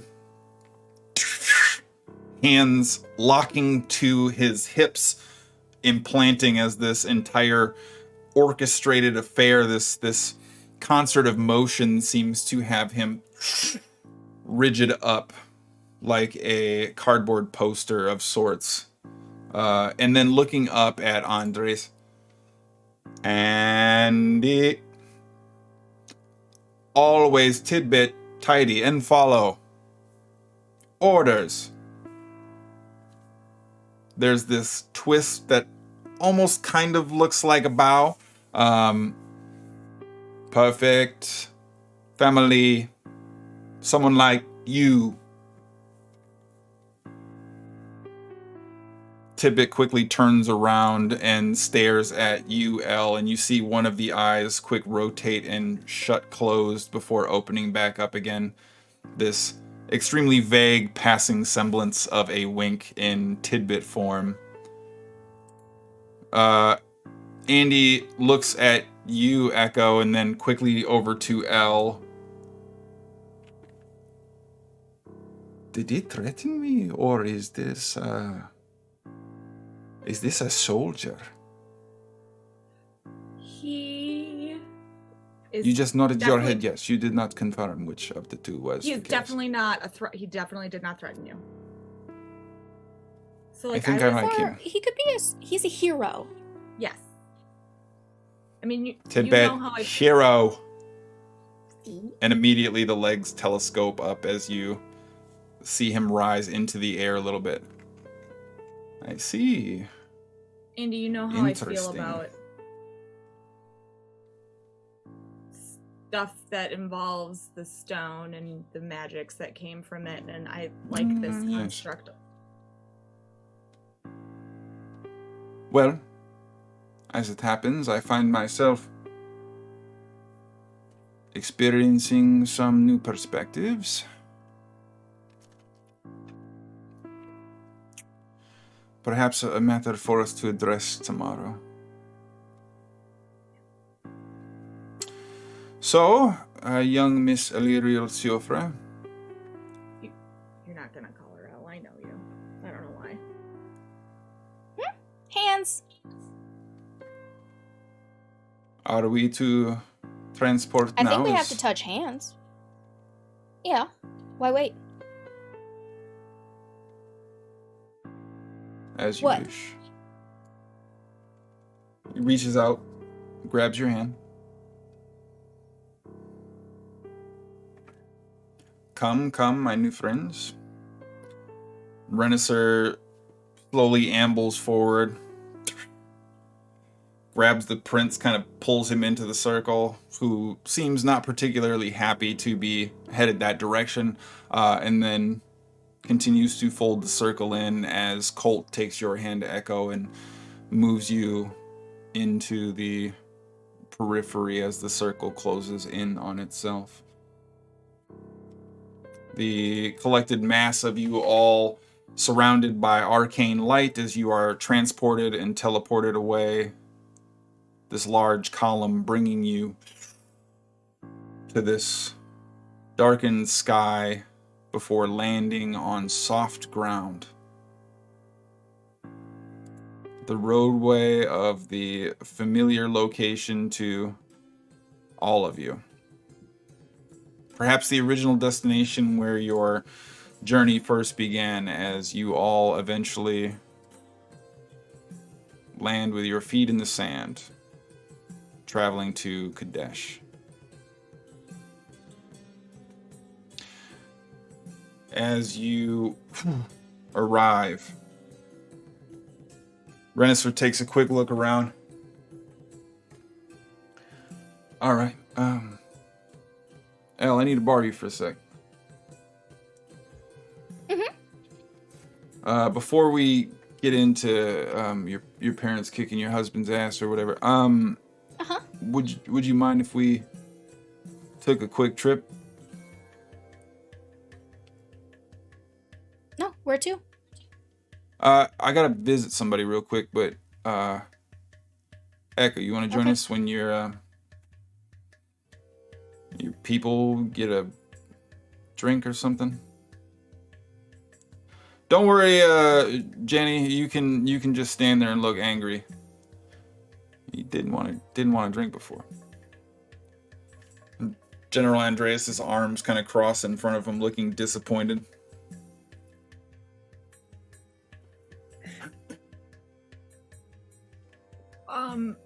I mean, I can just see to it myself if you prefer, but No, I'm coming with.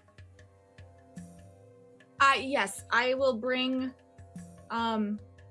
everyone else to the inn. Is that what we're saying? To rest? I mean, it won't have to take long. I just think it's important is all. Yeah, no, that's fine. That'll be the plan. I'll head to the mayor. Yeah, Jenny and Cowboy Boy, go ahead and... What is it? Is it Jenny? General Andreas? General. That's a weird name. Yeah. All right. Title. Mario, but General. He's General Andreas to those yeah. Okay, I see what you're saying. I gotta... He's been missing for 7 Does he know yet?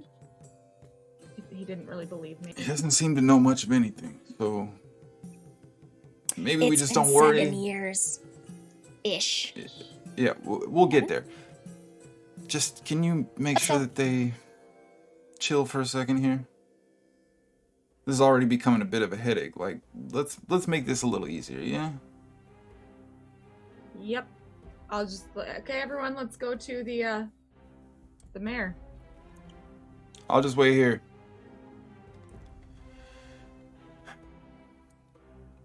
Am I supposed to be going with them or staying with you?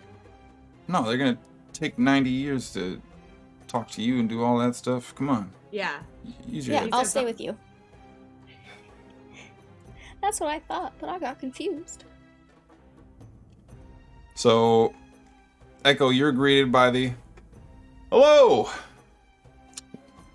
Bartle Do, what brings you in?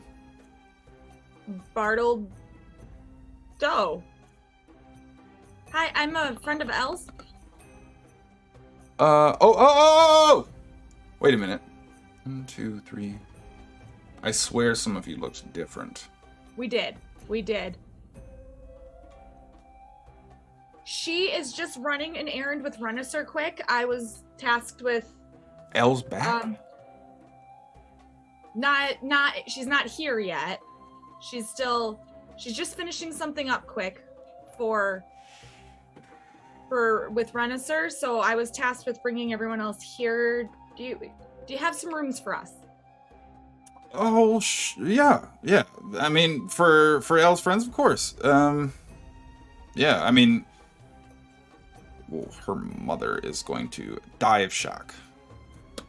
You have no idea. All right. Let me think. I think we need 4 rooms. 4 rooms. There's 1, 2.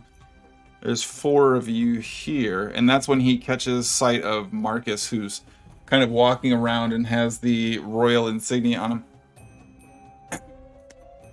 It's Echo, right? Yeah. Reaches over quick and snags you by the front of your armor and pulls you down. Why is the prince here? He's with us. Okay. And just pushes you back without saying anything else. Do me a favor maybe and just be a little quiet. Just a little bit. For right now. I'll sneak some people up. It's not them I'm overly worried about. Here are your keys. Just be quiet, get some rest. We'll have some breakfast along to you in the morning. At this point, there's only a few people that seem to be sitting in the scattered bar, and it's probably a little later, maybe towards 11 o'clock, but surprisingly empty, you might think, for as late as it is. Okay. Is Elle in trouble? No. She's in no kind of trouble at all. Okay. She really will be here very soon. Walker have something to do with this? No, not directly. That checks out. Mm-hmm. All right. Yeah. Well, 4 rooms, you said? And slides 5. the keys. I miscounted. 5. 5. Hands you one of the keys and. Yeah. Elle's got her own room here still, right? Yeah. Yeah, 5. Okay. Reaches down, scribbles something. Do you have 2 rooms that would be like connected? None of the rooms are connected. You know how dangerous that is? That only happens in the Bard Tales. You just slip through and you assassinate somebody. It's ridiculous. I wanted a room near. Can you? Well, you. Yeah, Y'all have okay. keys. You work out who's close to who. What was the problem here? There's 0 problem. I will thank you for the keys, and I will, we got this. Elle will be here soon. Do you have any Dendros wine? Because I probably will be down for some in just a bit. I can't guarantee it's fresh, but it's from Dendros. Is it red? It can be. Is it not green or yellow? Technically, yes. You know what? I have some snowberry purple. We're good. Sure. All right. Just confused and bewildered and continuing to look over his shoulder, presumably on the lookout for Scylla. There is this slow shuffle of your comrades in arms making their way through the interior, heading to their rooms before Renaissar stops, leans up against the bar. I'll have some of whatever that mystery color you're having is. Come on, let's go. And as you begin kind of navigating towards the door, you see Bellic kind of give you a little nod as he slides a glass over towards Renaissar, and Renaissar begins launching it. let me tell you about the day I've had.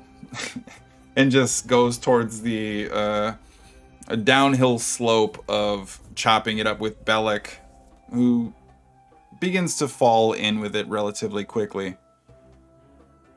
As you navigate back outwards and see Elle and Renister just down the street towards the corner. Ultimately, Renister Renister, sorry, is back out with all of you. My apologies.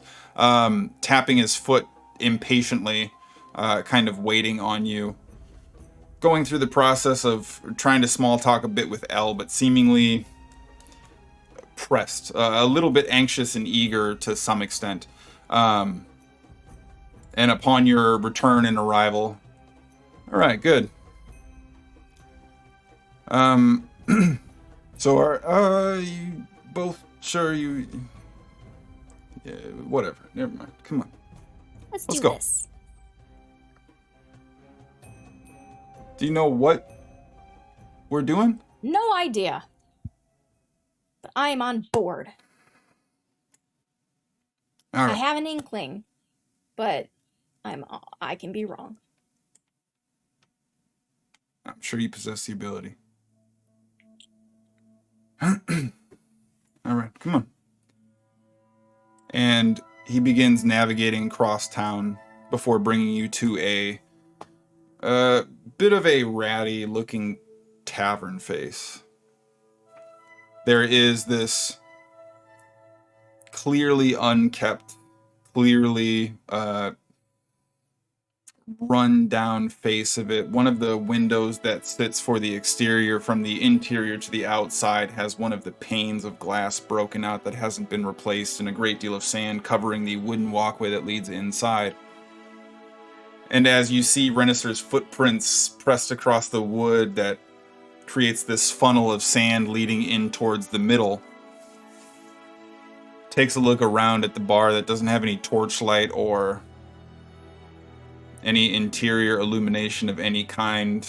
You do see this extremely dark-skinned elven figure behind the bar in the process of polishing a glass in the darkness. Very difficult to make out. But he moves into the space and begins looking back towards the right side corner. Hey, Gavin. I need a favor. And as you move in to follow him, you see this blonde-haired elven figure, extremely strong, muscles built, wider shoulders than most elves you're likely to see, clearly built in a different sort of way. And he gets up. What is it you need from me?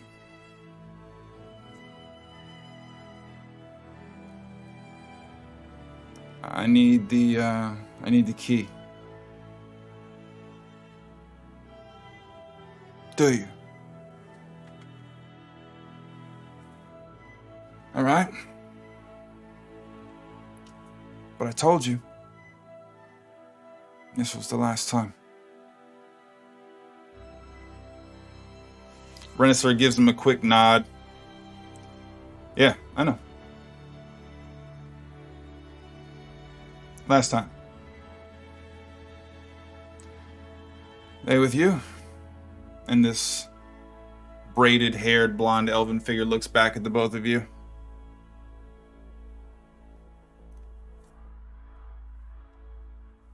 Well,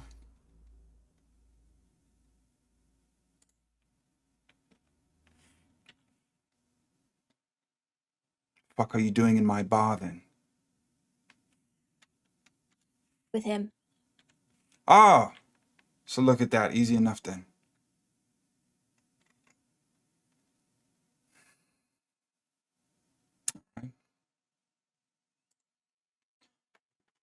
You see the booth that this figure was sitting in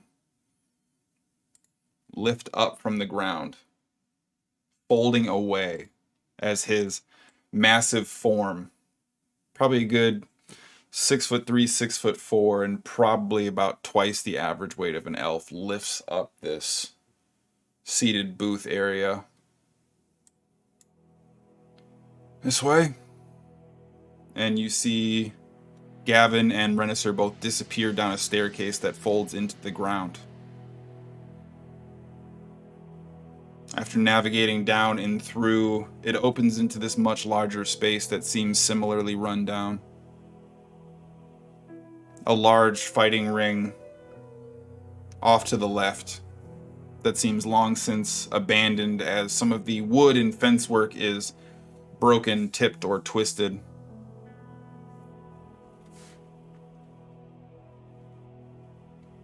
And was clearly some kind of underground fighting pit or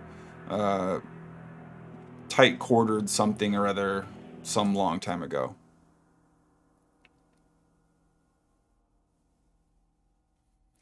Navigating past it as if it were a non-event, Gavin leads to the back left corner. A large chalk-in board with numbers that are long since smeared or obscured. The representation of old bets having been placed and won or lost some time before. Before he brings you to a door that Gavin and Renisser disappear away through. You move through the space to find Gavin still holding the door open. Renisser having moved past as you see Gavin waiting for the two of you. Come on. Don't have all day.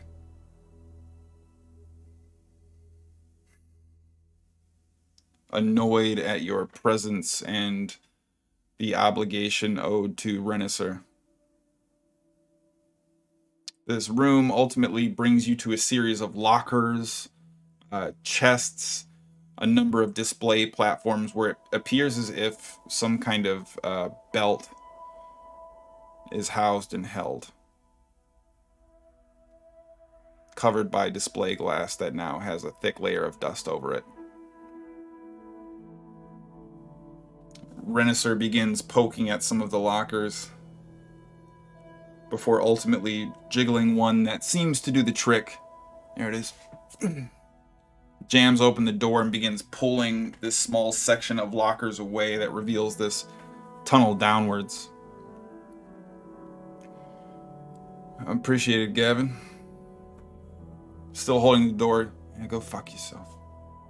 And he turns and begins to walk back in towards the interior, the door automatically swinging closed behind you. Come on, we're close. Disappearing away into the hole in the ground. Renisser waits for the collection of you to drop in, kind of looking back.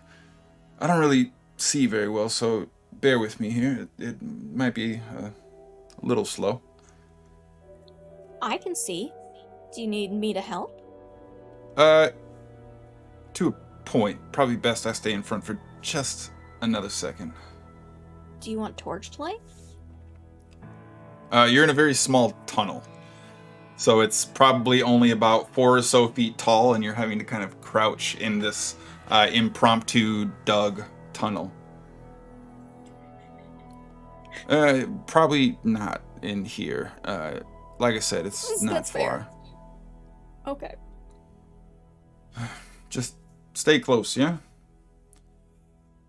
He begins continuing to navigate forward until the tunnel itself opens into another small room.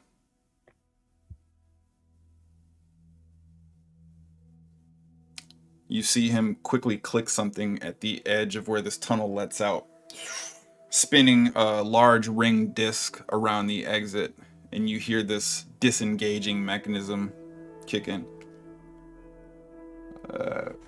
And he hesitantly moves through it. All right, okay. And begins to enter into the space. And as he does, you see this large display case. A black velvet lay directly across it. It seems open and exposed, though not particularly dirty. There is this collection of items that appear hung on the walls, these predeterminedly placed nails above a series of glass daggers.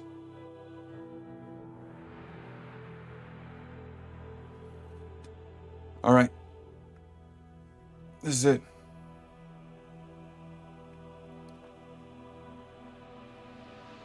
What exactly do you need from me? All of him? Yeah. Okay. Go ahead I'll go and and get 'em. grab them out, would you please? I do that.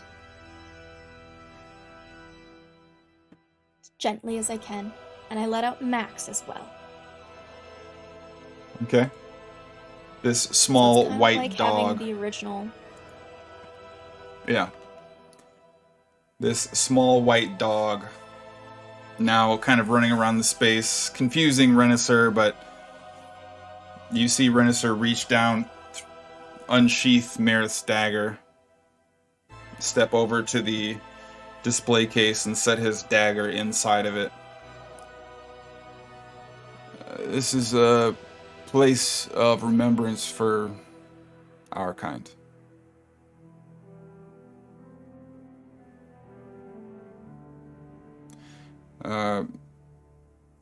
I don't think you could have brought him back even if you wanted to. He's more at home with the dead than he's ever going to be with us. He always had extremely poor taste because I'm still here, obviously, but even still, you should leave a token. Something that's connected to him. You got any good ideas?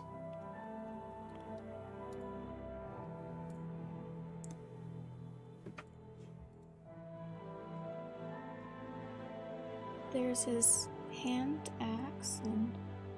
What kind of token are you talking about? Something that's representative.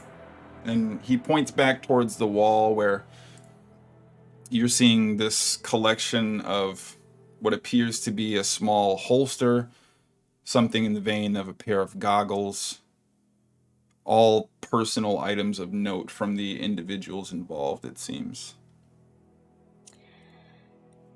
I'll go through and collect some of the stuff that we had all collected with him. But the thing that I grab is the sensor of day and night. And what I want to do is use his herbs and some yarrow oil, like I'd seen him doing a bunch of times before, and set his sensor and light it. And do the same pathway I've always seen, clumsily, because I've never done it myself. And where should I put it? Hang it above his dagger.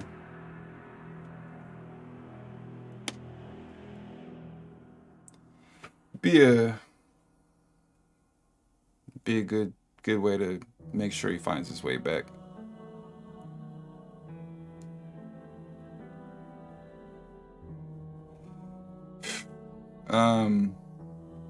I don't really know how it works. This is like more Marith's thing, you know? Mm-hmm.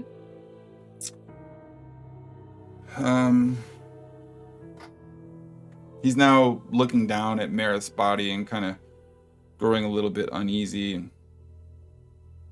somebody want to say something? Or, is there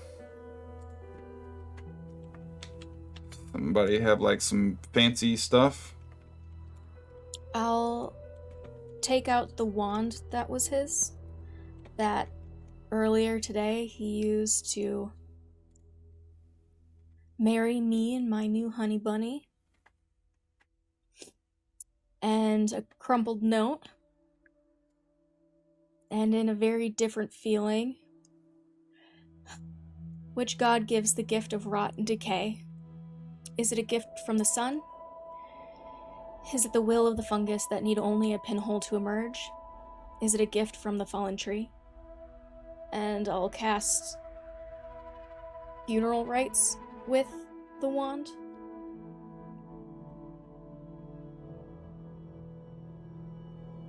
It was better than Lily's poetry, at least. All right. It's literally what he said at my wedding. You were there, just like Oh yeah, sorry. an hour ago.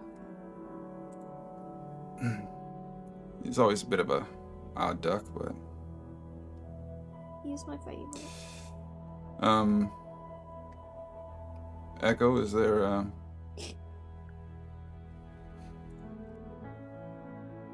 something you'd like to?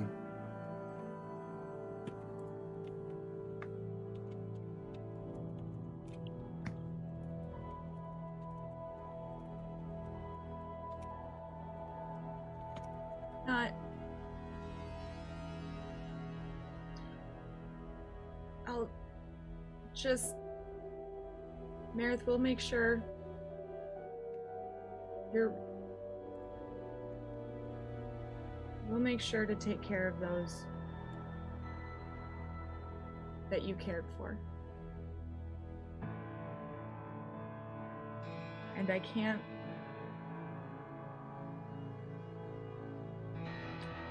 imagine having succeeded today without you having been in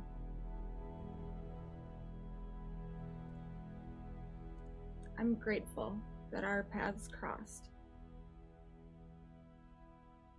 And I will never forget you or your sacrifice. Well spoken.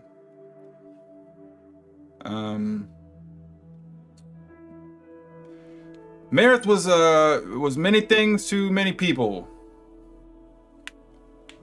Now he's dead.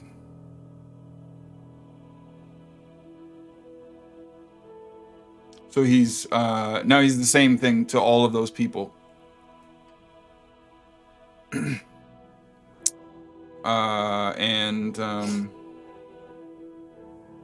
But he is the best dead person I know. And he's probably the best at being dead. If anybody was going to be good at it, it would be him. And he had good taste in wine. He is survived by a son that will be stronger and tougher than him, and a wife that was always cooler than he ever will be,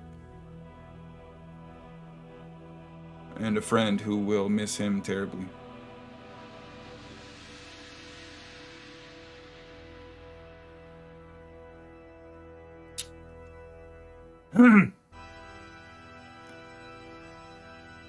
And that's it. I'm not coming to save you this time, buddy.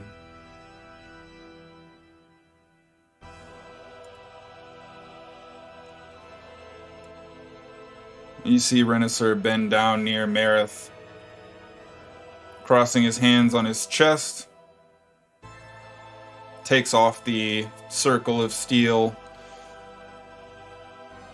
scabbard. He wouldn't want to be buried with that.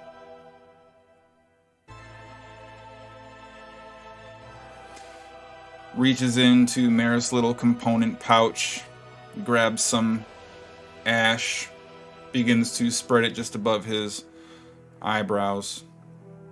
A small drop of the yarrow oil. Moistens his lower lip a bit. Ensures his eyes are closed and stands up.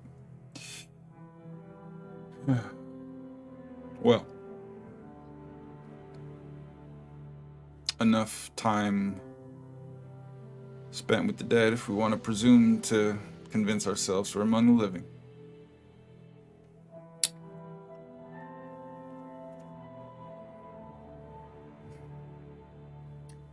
Rest your soul, Meredith. We'll see you at the crossroads. We love you.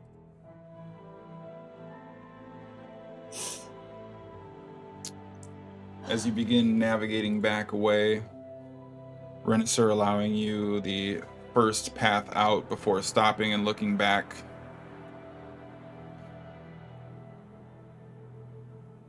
Bye, friend.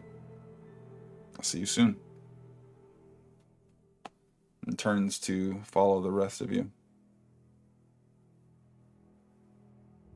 As you take the traversal back towards the tunnel, open the door to find Gavin leaning against the door frame, seemingly frustrated and impatient.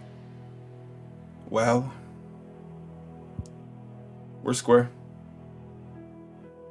Good. Get the fuck out of my tavern.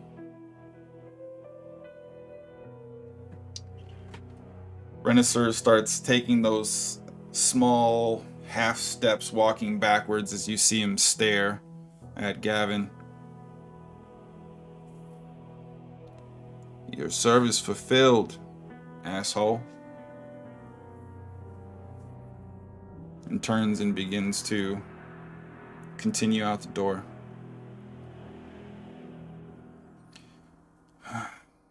Don't mind him. He's a prick.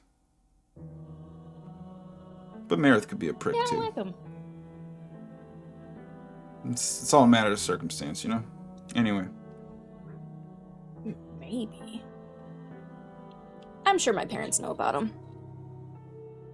Is he a decent fella? Nah, not really. Doesn't seem like it. I tell you what, I know it probably doesn't seem like it because I'm so handsome and tough, but this has kind of been a hard day for me. I would like to sleep now.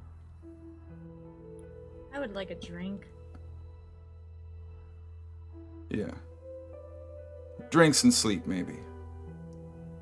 Drinks and sleep. To the galloping mare. Of course. And you all eventually make your way back out, navigating away from the broken and shattered remnants of the Heavy Hands Tavern. Pushing back across town, moving towards the Galloping Mare, and ultimately finding Bellic sitting directly behind the bar, keeping a weathered eye on the door. And as soon as you arrive in... Alright, here we go. Here we go. Al? Dad! Welcome home! Thank you! I'm so glad to have you here. Your mother's super worried. Come here, quick. Give me a hug. Give me a hug. Give me a hug. To make a very long story short, there was some magic that changed the way that time does things. So my reality is probably different than your reality. I saw you like a day ago. How long has it been for you? A few weeks, but... Okay. You know what? Are we good? Did we make me leaving okay? What, have I only been gone like a month? Well, yeah, we saw you not that long ago.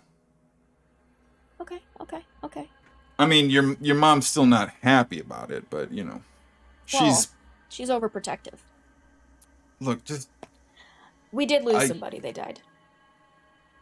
Don't lead with I was that, this okay? close. I lived. Oh, she's got something much more fun to lead with. I'm married. What? Circumstances, man. It's what I had to... We'll talk about it later.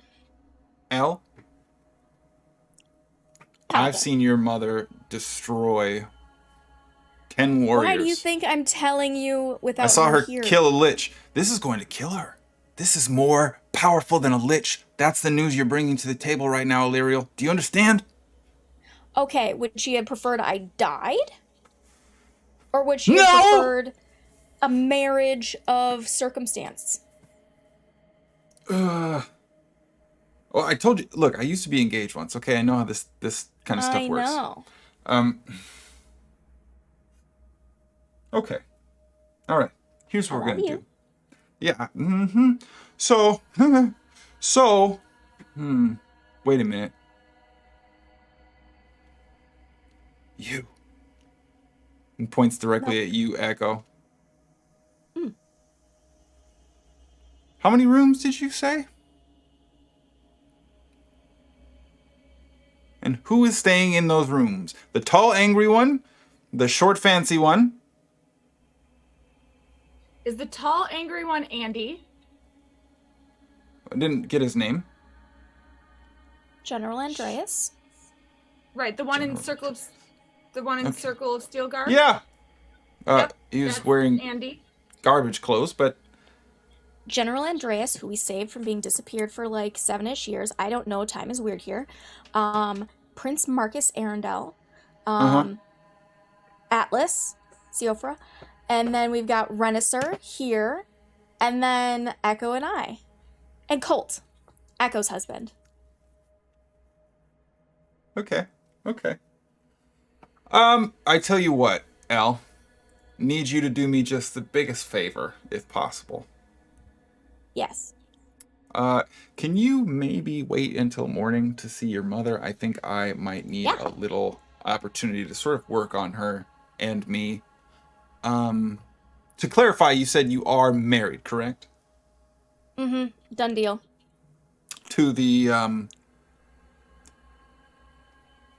Pirate. Sailor. Let's go with Sailor. Who has this crazy magic? He went through a tree and we were in a different plane of existence. And I've he seen it. took us I've from seen it. that plane. But he took us between planes, Dad. Okay. Via a tree. You've seen that? Sort of, yeah. Look. I need to see your hidden spell books, Dad. Hold it It out. wasn't me. Look, there's a lot to unpack here, Illyriel. We don't have that much luggage. Just a box that's a house. Your mother's gonna kill me too. Still has She's gonna kill dead you, parts and then in she's it. gonna kill me, and then this news is gonna kill her. She'll be fine. She's strong. Yeah, that's why she's gonna kill both of us very quickly. No. Maybe you. I'm sure she'll blame you for this somehow. But she loves Definitely me. me. Yeah, no, she will. Okay, but then who'll be left? I'll just then be she'll blame maimed. you. I'll just probably be very maimed, and it will It take is your first a long serious time to recover. offense. But luckily, I'm very good at making things that help augment your body, so I'll just replace myself with metal parts. Oh, It'll be fine. I'm so glad all I'll of your grieve training you, is though, Dad. paying off. Yep, I'll grieve you every day. You think you're being funny, don't you? I think it'd be hilarious. She is pretty funny. I think she got that from her dad. She got none of this from me. You were engaged once before Mom. Oh, I meant the Yeah. humor that she's being funny. Circumstances. I I know. didn't marry them. But the circumstances she did marry this. You know what? We're not even going to do this, okay? We're No, not even I'm going going to to do this. bed. But I love you, and I'll go in for a big hug, and I'll squeeze him tight. He just doesn't even react, doesn't even seem to respond to your hug. Is just clearly working through how he is going to process and deal with a lot of this. Good to see you again. Good night. Love you. Also, based on Reaches some out and conversations pats at Echo's alternate head. reality you said, I have conversations that I want to have with both of you. At some point in the early future. I'm sure your mom will come find you. I thought we were gonna have some drinks. Seems I need like to go you set could up an use alarm in my one. room. I think everybody, we're closed. Get the fuck out. And immediately everyone in the bar kind of looks confused. I made my mom mad. Run. And everybody continues to kind of drink their beverages slowly. Scylla. And you see this pink mist begin to drift off of Bellic's form. I think it is a wonderful night for a walk. All of you should get the fuck out. And in unison, they all, it's a nice night for a walk. I think we should, and begin moving towards the front of the door.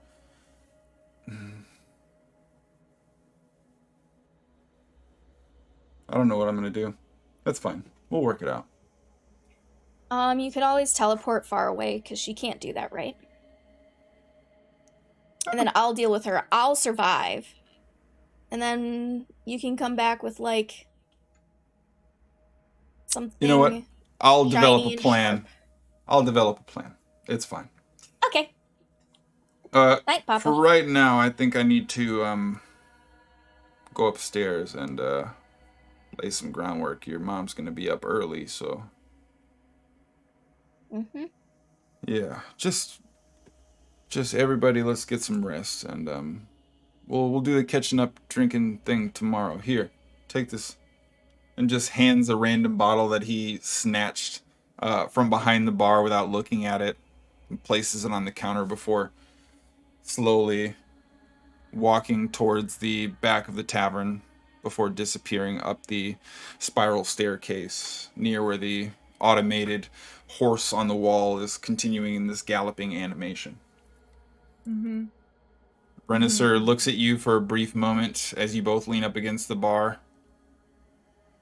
Gives you a bit of a side eye. Well, snatches the bottle and begins heading towards the staircase. You heard the man. Boom. Uncorks it and begins navigating towards the staircase, leaving you and Elle alone in a now empty tavern as the door seems to be in the process of closing itself as the last patron trickles out into the streets, looking up at the stars. What a great night for a walk. And begin disappearing in various directions as they navigate away. I do a quick lock up before going behind the bar and finding something that looks remotely red.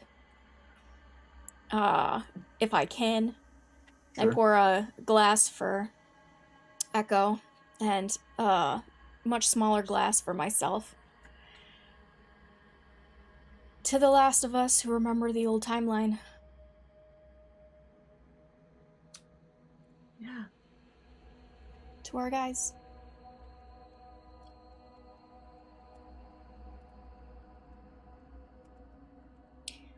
Atlas isn't in my room, is he? I have no idea where he is. I hope not. That's gonna be weird. Andy's in But his you're- room alone. If you Okay. need somewhere else. Well, If we'll or Atlas, you can move Atlas in there. I don't know. he can sleep on the floor. I've known him a day. You know, just based on the conversation I just witnessed, it might be a good idea for your mom not to check on you in your room and there be a strange guy in there. Well, I would figure... Well, we'll move people around if they are, so that I'm in my own room by myself. Okay. Night, He Echo. knows Marcus. He can share a room with Marcus, right? Or Marcus can with Andreas. Since they're all like... Well, Let's say presumably you can get the room shoveling worked out. Yes. Is there anything else you would like to do? no, I'm gonna slowly finish this glass and then I'm gonna head up to the room that I laid Colt down in to sleep. Okay. As you move up the stairs, begin looking for and navigating through just the quick pathway back to where you vaguely recall placing Colt before taking another short trip, returning back and looking to sort through what need be. You see Renisser out in the hallway, leaning against one of the doors with his knees bent, drinking directly from this bottle that Bellic had placed on the countertop. Hey. Hi. Hands the bottle up to you. I'll fill the glass that I was nursing. Pushing against the ground, extending his knees, applying pressure to his back to sort of slowly slide up the door. Keep it. Had enough to drink today.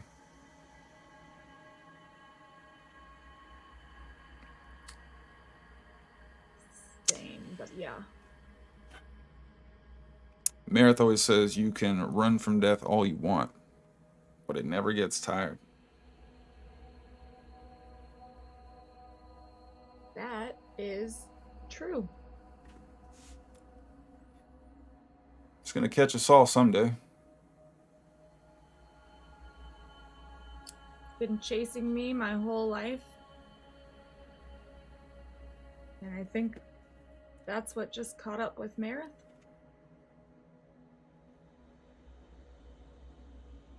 Yeah. Yeah. Well, tomorrow's a new day. And, you know, I think Marith's still gonna be dead. That's disappointing. There's also a decent chance he's gonna be next to my bed when I go to sleep, which is both happy and unsettling, but... Yeah, I'm familiar with the concept of that.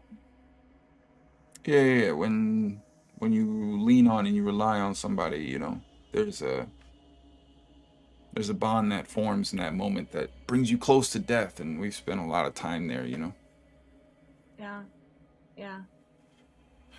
I don't know what I'm gonna tell Lily. We will figure out how to do that soon, but not tonight. I think we all deserve some safe and deep sleep right now. Yeah. Do you think his son will forgive me?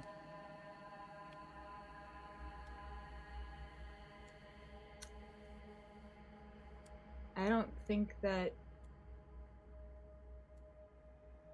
he needs to forgive you. I know he will, even though I don't think any part of him blames you in the first place. I think, though, Renisser, much like myself right now, you need to forgive yourself. Yeah, put it on tomorrow's checklist, yeah? Yep. It's my plan.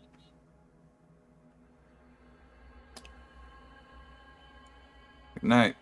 I go. Good night, Renisser. Without turning around, fishes for the handle behind him before turning the knob and practically falling through the door with a step that just barely catches him before tumbling inward, the door itself closing and slamming hard behind due to some mixture of stress and frustration and a lack of perception and awareness in his inebriated state. You hear hard, heavy footfalls as he clearly travels at a expeditious yet stumbling pace towards the bed before a loud thud of the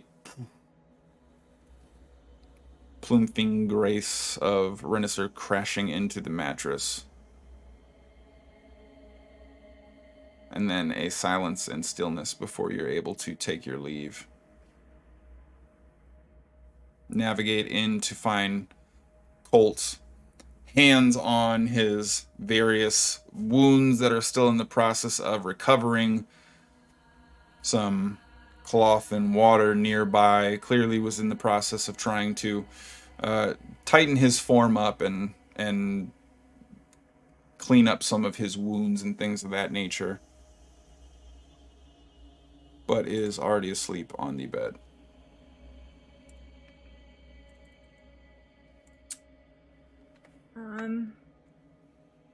I'm gonna like go make sure his wounds are dressed. I'm having like flashbacks to lead us in the Feywild last season. I'm gonna, make sure his wounds are dressed and make sure like everything's all cleaned up so that he doesn't get any kind of infections or anything. And I'll just lay down, watching him and just to make sure he stays breathing through the night and probably pass out at some point. Okay. And L. After Echo disappears, is there anything you're looking to do?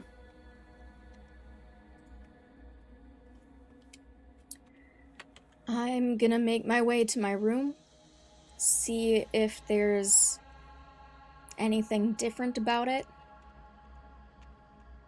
Carefully lay an alarm spell around the entire thing with mental alert for anyone, but very specifically, absolutely my mother. Okay. And I want to look for a notebook in the back of one of my wardrobes of ideas that I had for Tidbit. And I'm gonna fiddle with Tidbit a little bit before going to sleep. Okay. Sleep is obviously elusive and difficult.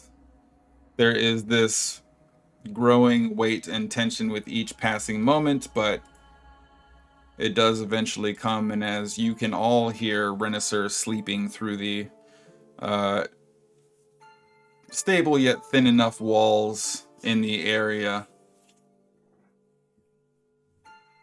all of you eventually wake in various states. Echo with Colt already in the process of pouring hot water, brushing a cut on his chest, trying to clean it up further still. Oh, you're awake. You're awake. Yeah. Yeah. I'm glad Someone's looking out for me. I'm gonna need a couple days to get tip top, I think, but I'm gonna make it. Andy's still in good shape, I imagine. I haven't checked on him yet. I'm gonna go check on him quick. I would actually guess he's probably still sleeping, and then I'm gonna check on Renisser. He had a rough... He's probably running laps somewhere, if you ask me, but He was in pretty rough shape yesterday, but yeah, I just want to pop my head and I'm just gonna go check on him and then check on Renisser. They both had... well, very rough... yeah, maybe I'll go get us some breakfast. We just gotta go downstairs for breakfast. We're at an inn. Yeah, well, maybe I bring it back up and we have it in here or something. Okay. If you are into that, I got to talking to the owner last night and a real chatty fellow, but said that they have some orange juice in from the Dendros reach, and I thought maybe, we just have some orange juice, talk about what we want to do next.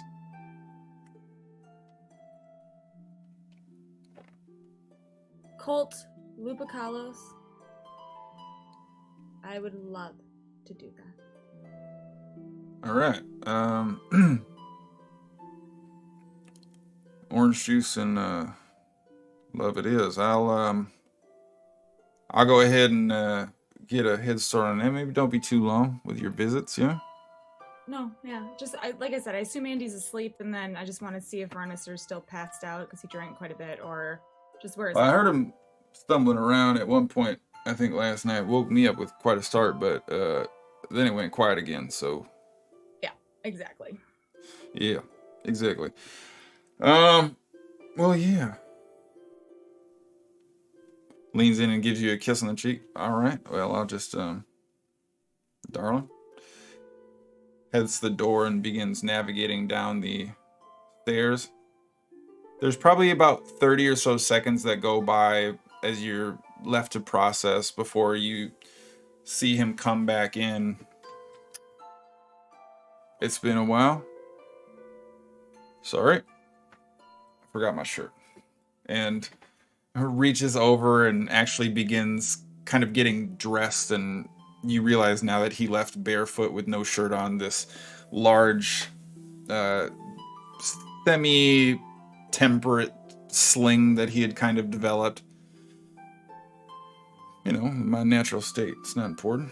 And navigates and leaves out again before it seems as if he's actually making his way downstairs. All right. Yeah, I'm gonna be all like, hey, go make sure Andy's okay. Just pop my head in. Okay. And as you enter into the room, you see Andy upside down on one hand, his feet up against the wall. Slowly going through the process of trying to do inverted one-handed push-ups. I don't know. And looking upside down at you. Oh, good, you're awake.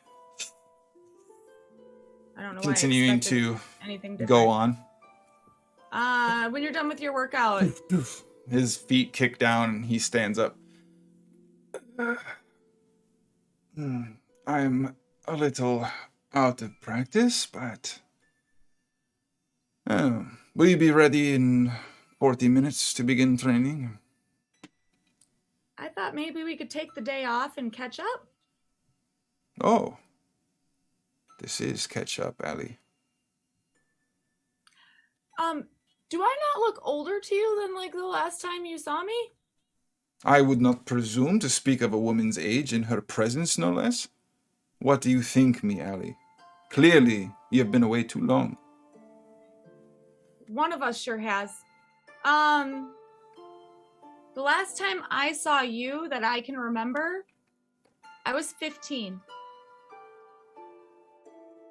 You do look slightly more mature, sure. I'm 23.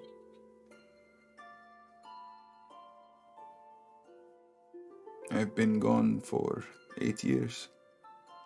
I mean, closer to 7. It's just you left like right before my birthday. But anyway, we have a lot to catch up on. A lot has changed. Allie. But duty has compelled a man to travel far and wide to fight under many banners that are not his own. And I have tried to teach you the value of such efforts.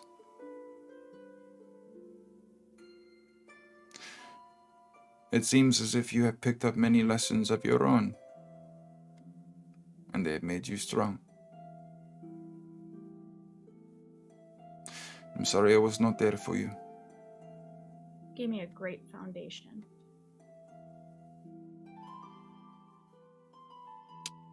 We'll push training back until the afternoon. You know what? That's about as fair as I could expect from you. So Enjoy perfect. the morning off. I will. We do have a lot to chat about, though. We'll talk about it over swordplay, perhaps. Perfect. Ali, That I sounds know it is early, and we are in Kadesh. But do, please, tuck in your shirt. Thank you. You never know who might lay eye upon you and see an errant shirt tail giving you away. That's fair. That's You know what? I just missed hearing you tell me to tuck in my shirt. So I untucked it on my way in. That's not true. But I'm glad I got to hear it again. So I'll be back. I'm sure I will say it many more times going forward. Yeah, probably. In any event, you must have Glad many you- things to handle if you are to dedicate your afternoon to training, so I will have you take your leave. I too will finish my laundry, investigate new armor, make sure I have a practice sword fashioned. My checklist too is very long. I'm sure. I bet you they have practice weaponry downstairs. But yeah, I have a few people to check on, and then I'm going to have breakfast. So I will see you for afternoon training. Yes. Make it 1 o'clock. Okay. Don't like You slip have- too much. Clearly deserved and earned your rest, sweet Ellie. Thank you, General Andy. Dismissed.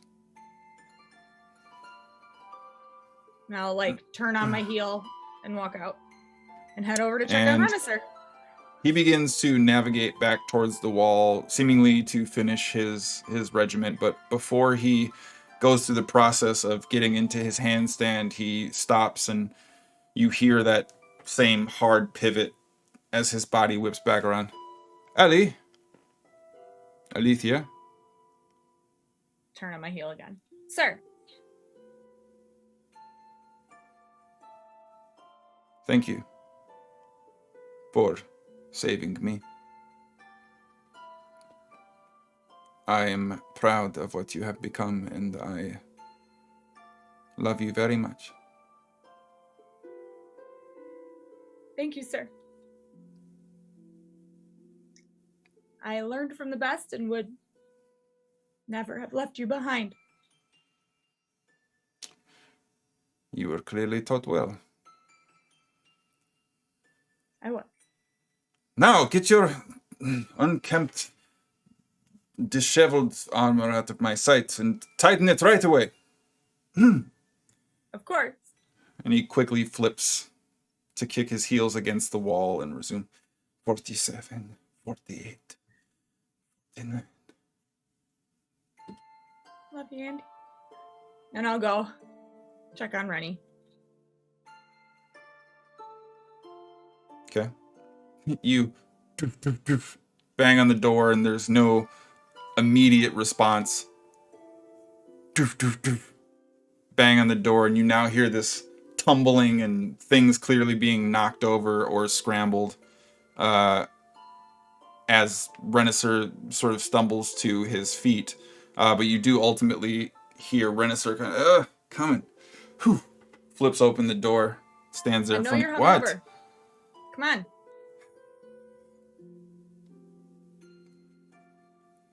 What? How are you doing?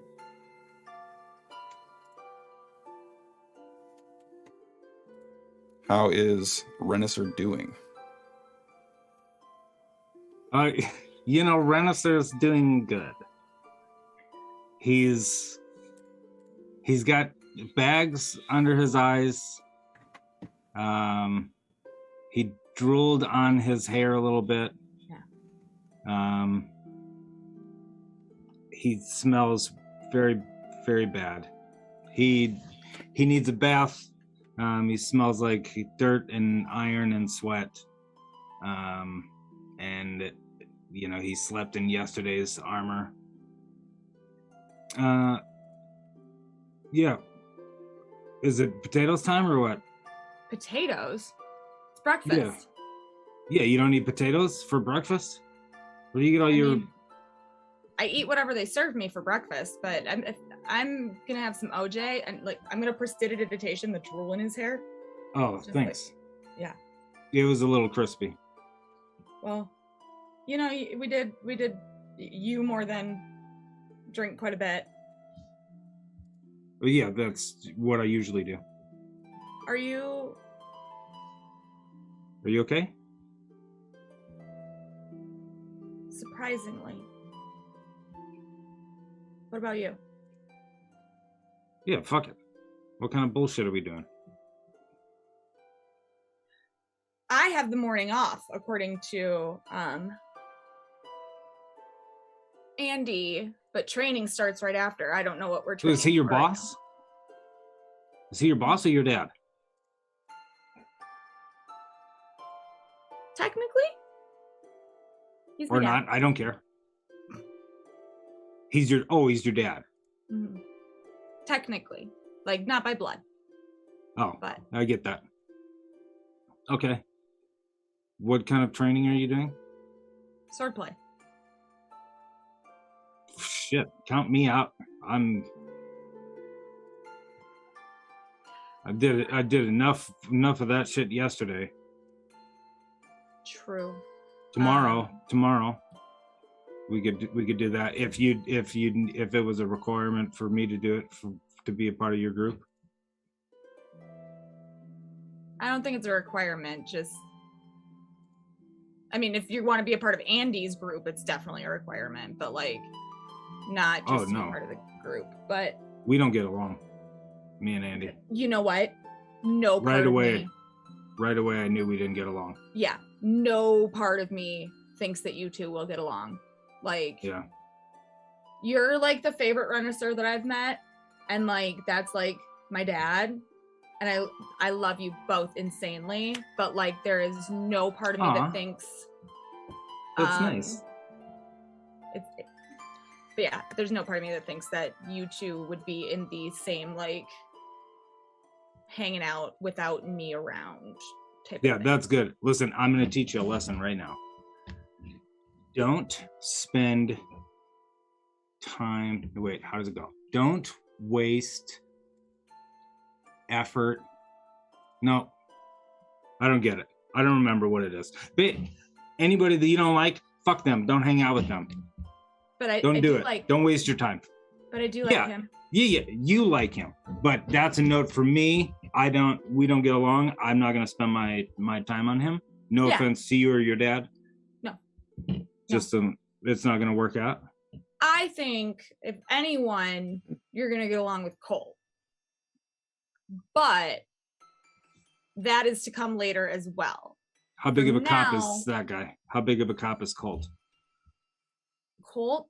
Well, I don't know in this timeline, but like Colt's like pretty high ranking in the Void in Curan'Sol. The like Thieves Guild. So and as you're talking, Atlas opens and comes out of his room, dipping a tea bag in a mug that seems to be made of like really lumpy, misshapen clay. What are we doing out here? Talking about her dad? Talking about Why, is he a cop? Yes. Yeah, no, like actually did you meet him? Every way, shape, and form, yes, my dad is a cop. Yeah, he's a little uppity. Yeah. Big time tidy whitey right up there. Yeah. I believe it. I've always had a good feeling about you, Renaissance. Thanks. Maybe that's why I got along with the wizards so well. You cast spells too? Y'all are wild. Y'all are just wild. Oh, she's impressive. Where'd you get that mug? I Looks made like it. A kid made it. You made it. When? Last night. In Rush. Thank you very much. So. Well, it looks like while you were doing it, you had some figure behind you also trying to do it. It looks pretty bad. I love my darling. Mm-hmm. You look like a camel styled your hair from a distance. Yeah. Well, you look like you eat warm mustard out of a tube with two hands. You look like you slurp farts.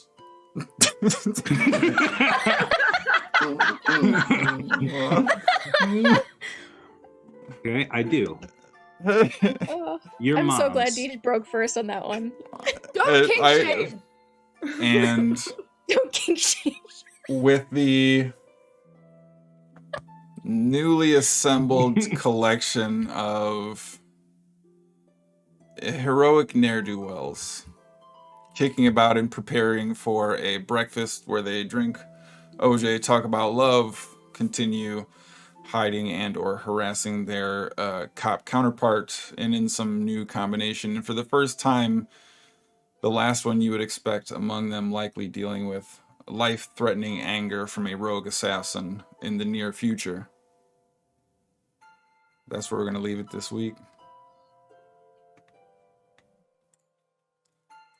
Hopefully you stayed buckled up with us for some of the wild, weird, and wacky turn of phrase and circumstance wherein clearly we saw Jones hanging out deep undercover. Thank you for being a good sport and helping us with some fun stuff there, Jones. Thank you to everybody who contributed to the Glee Forge campaign tonight, because we are absolutely keep on rocking it, babe. Crushing it right now. Hang on, let me make sure. Yes, okay. I already delivered the last tidbit message. We're at $4,385. That means with a week? How much? I think we have a week to go. We have like $615 to go. That's what? Crazy. What is even happening? I'm blown away. So many toys. Yeah, that's all the toys. 168 toys, to be fair. And as it turns out, with an average price of around $25, that is 50 plus families that we're already going to be making a difference for just with what we have now. So that is an absolutely huge number. And having at one point in my life benefited from Toys for Tots as well, I can assure you that it makes all the difference come the holiday season. So do please continue to give. Do please continue to dedicate yourself to a good cause. Make sure that you are joining the Free Forge Discord if you have not already, because that's where all the cool stuff is going down. We got Ms. Mindykins, who's going to be streaming on her personal channel, continuing to raise funds starting tomorrow morning. We have Mayor holding it down, which is in Spellcraft, literally here on this place. Okay, tomorrow 3 p.m. Then we'll also be back here again Sunday, community game night Among Us. We're going to be getting it in, and Miss Murderkins will be living up to the namesake. It's going to be absolutely mathematical in terms of assassination and execution to some extent, because, you know, Murderkins. That being the case, thank you all so much for being with us tonight. It has been absolutely wonderful and incredible, and despite all of the big, good, exciting news, we're going to make sure that we bring it down with one tiny little truism, one little giveaway now that we've had all of the people kind of quickly turn out for the closing announcements. We are disappointed, unhappy, but ultimately obliged to finally make clear and be overt. Holding action come December 17th will be coming to an end. As of this moment forward, we will have 5 remaining episodes. We will be coming to a close at the beginning of our holiday break for the platform, where all of our cast shows and our production development teams will be taking time off and away so they can enjoy time with their families and enjoy the holiday season. And our final opportunity in our sunset episode will be December 17th. We will be making sure, of course, to provide a great deal of communication, but before we go through that process, I want to make sure that everybody knows how powerful and meaningful it has been to be able to share our stories with you, to be able to just to be able to have people that are investing in this process and care about our characters and the amazing arts and the incredible support that the platform has received, and all of the people that are in the Discord that are sharing their feelings and their reactions to the aftermath. It has been overwhelmingly precious and valuable. And I want to thank every single one of you so much for being there with us. Do make sure that you are carving out the last 5 Fridays that we'll try and steal away from you. Do please spread the word and make sure that we can give our characters, our team, our people, and everything that we've built over this time a proper goodbye. Because, you know, this means a great deal to us, and we know that it means something to a lot of you as well. So I want to thank you all. Apologize that we'll be bringing it to an end, but there's a lot of details and variables behind that, and we've been doing this for 4 years now, and we're looking to separate and sort of reevaluate how we want to approach having our fun within the confines of the campaign that we're running now, and all things being equal and good luck willing, we'll return with a holding action 3 at some point in the future. So this isn't goodbye forever, and Stay Alive will still be taking place on Wednesdays. But this is the official announcement that we will be bringing holding action to an end on December 17th. So thank you all. Please make sure we're showering these 3 talented performers with love and good vibes and good energy. And I'll be there, okay? Like, I'll be around as well. Shower the DM. But in between now and then, please do make sure you're carving out the time. Please make sure you're joining us on Fridays, 7 p.m. Central Standard Time. But thank you all. Before you push the button, I also want to say thank you to Deej and Kira and Jacky and Mike and everybody watching that helped Meredith be like the character that I could play and kind of like safely kind of feel like I could work through some things that I didn't know needed to be worked through when I created the character, and shit that you don't really know is gonna come up until it does, and then your character is crying in the sand over a dead clone, and I'm in this room that I'm in crying over my actual dad that died. So thanks. I think this campaign and our stories have meant a lot to us in the same way that we know that they mean a lot to many of you. We've worked very long and hard to be able to bring this to you in a way that we feel is fun and easy for you to digest and enjoy. And it means everything to us that you are willing to share your time in doing that. Push the button, Deej. Push the button. Please push the button. You gotta Love push you guys. it. You gotta smash it. Until I see you next time. Crush it. Party on.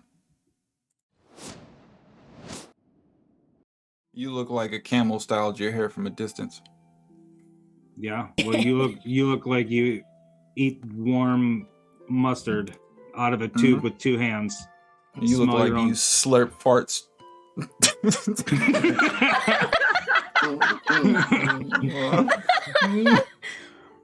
Okay, I do. I'm so glad Deej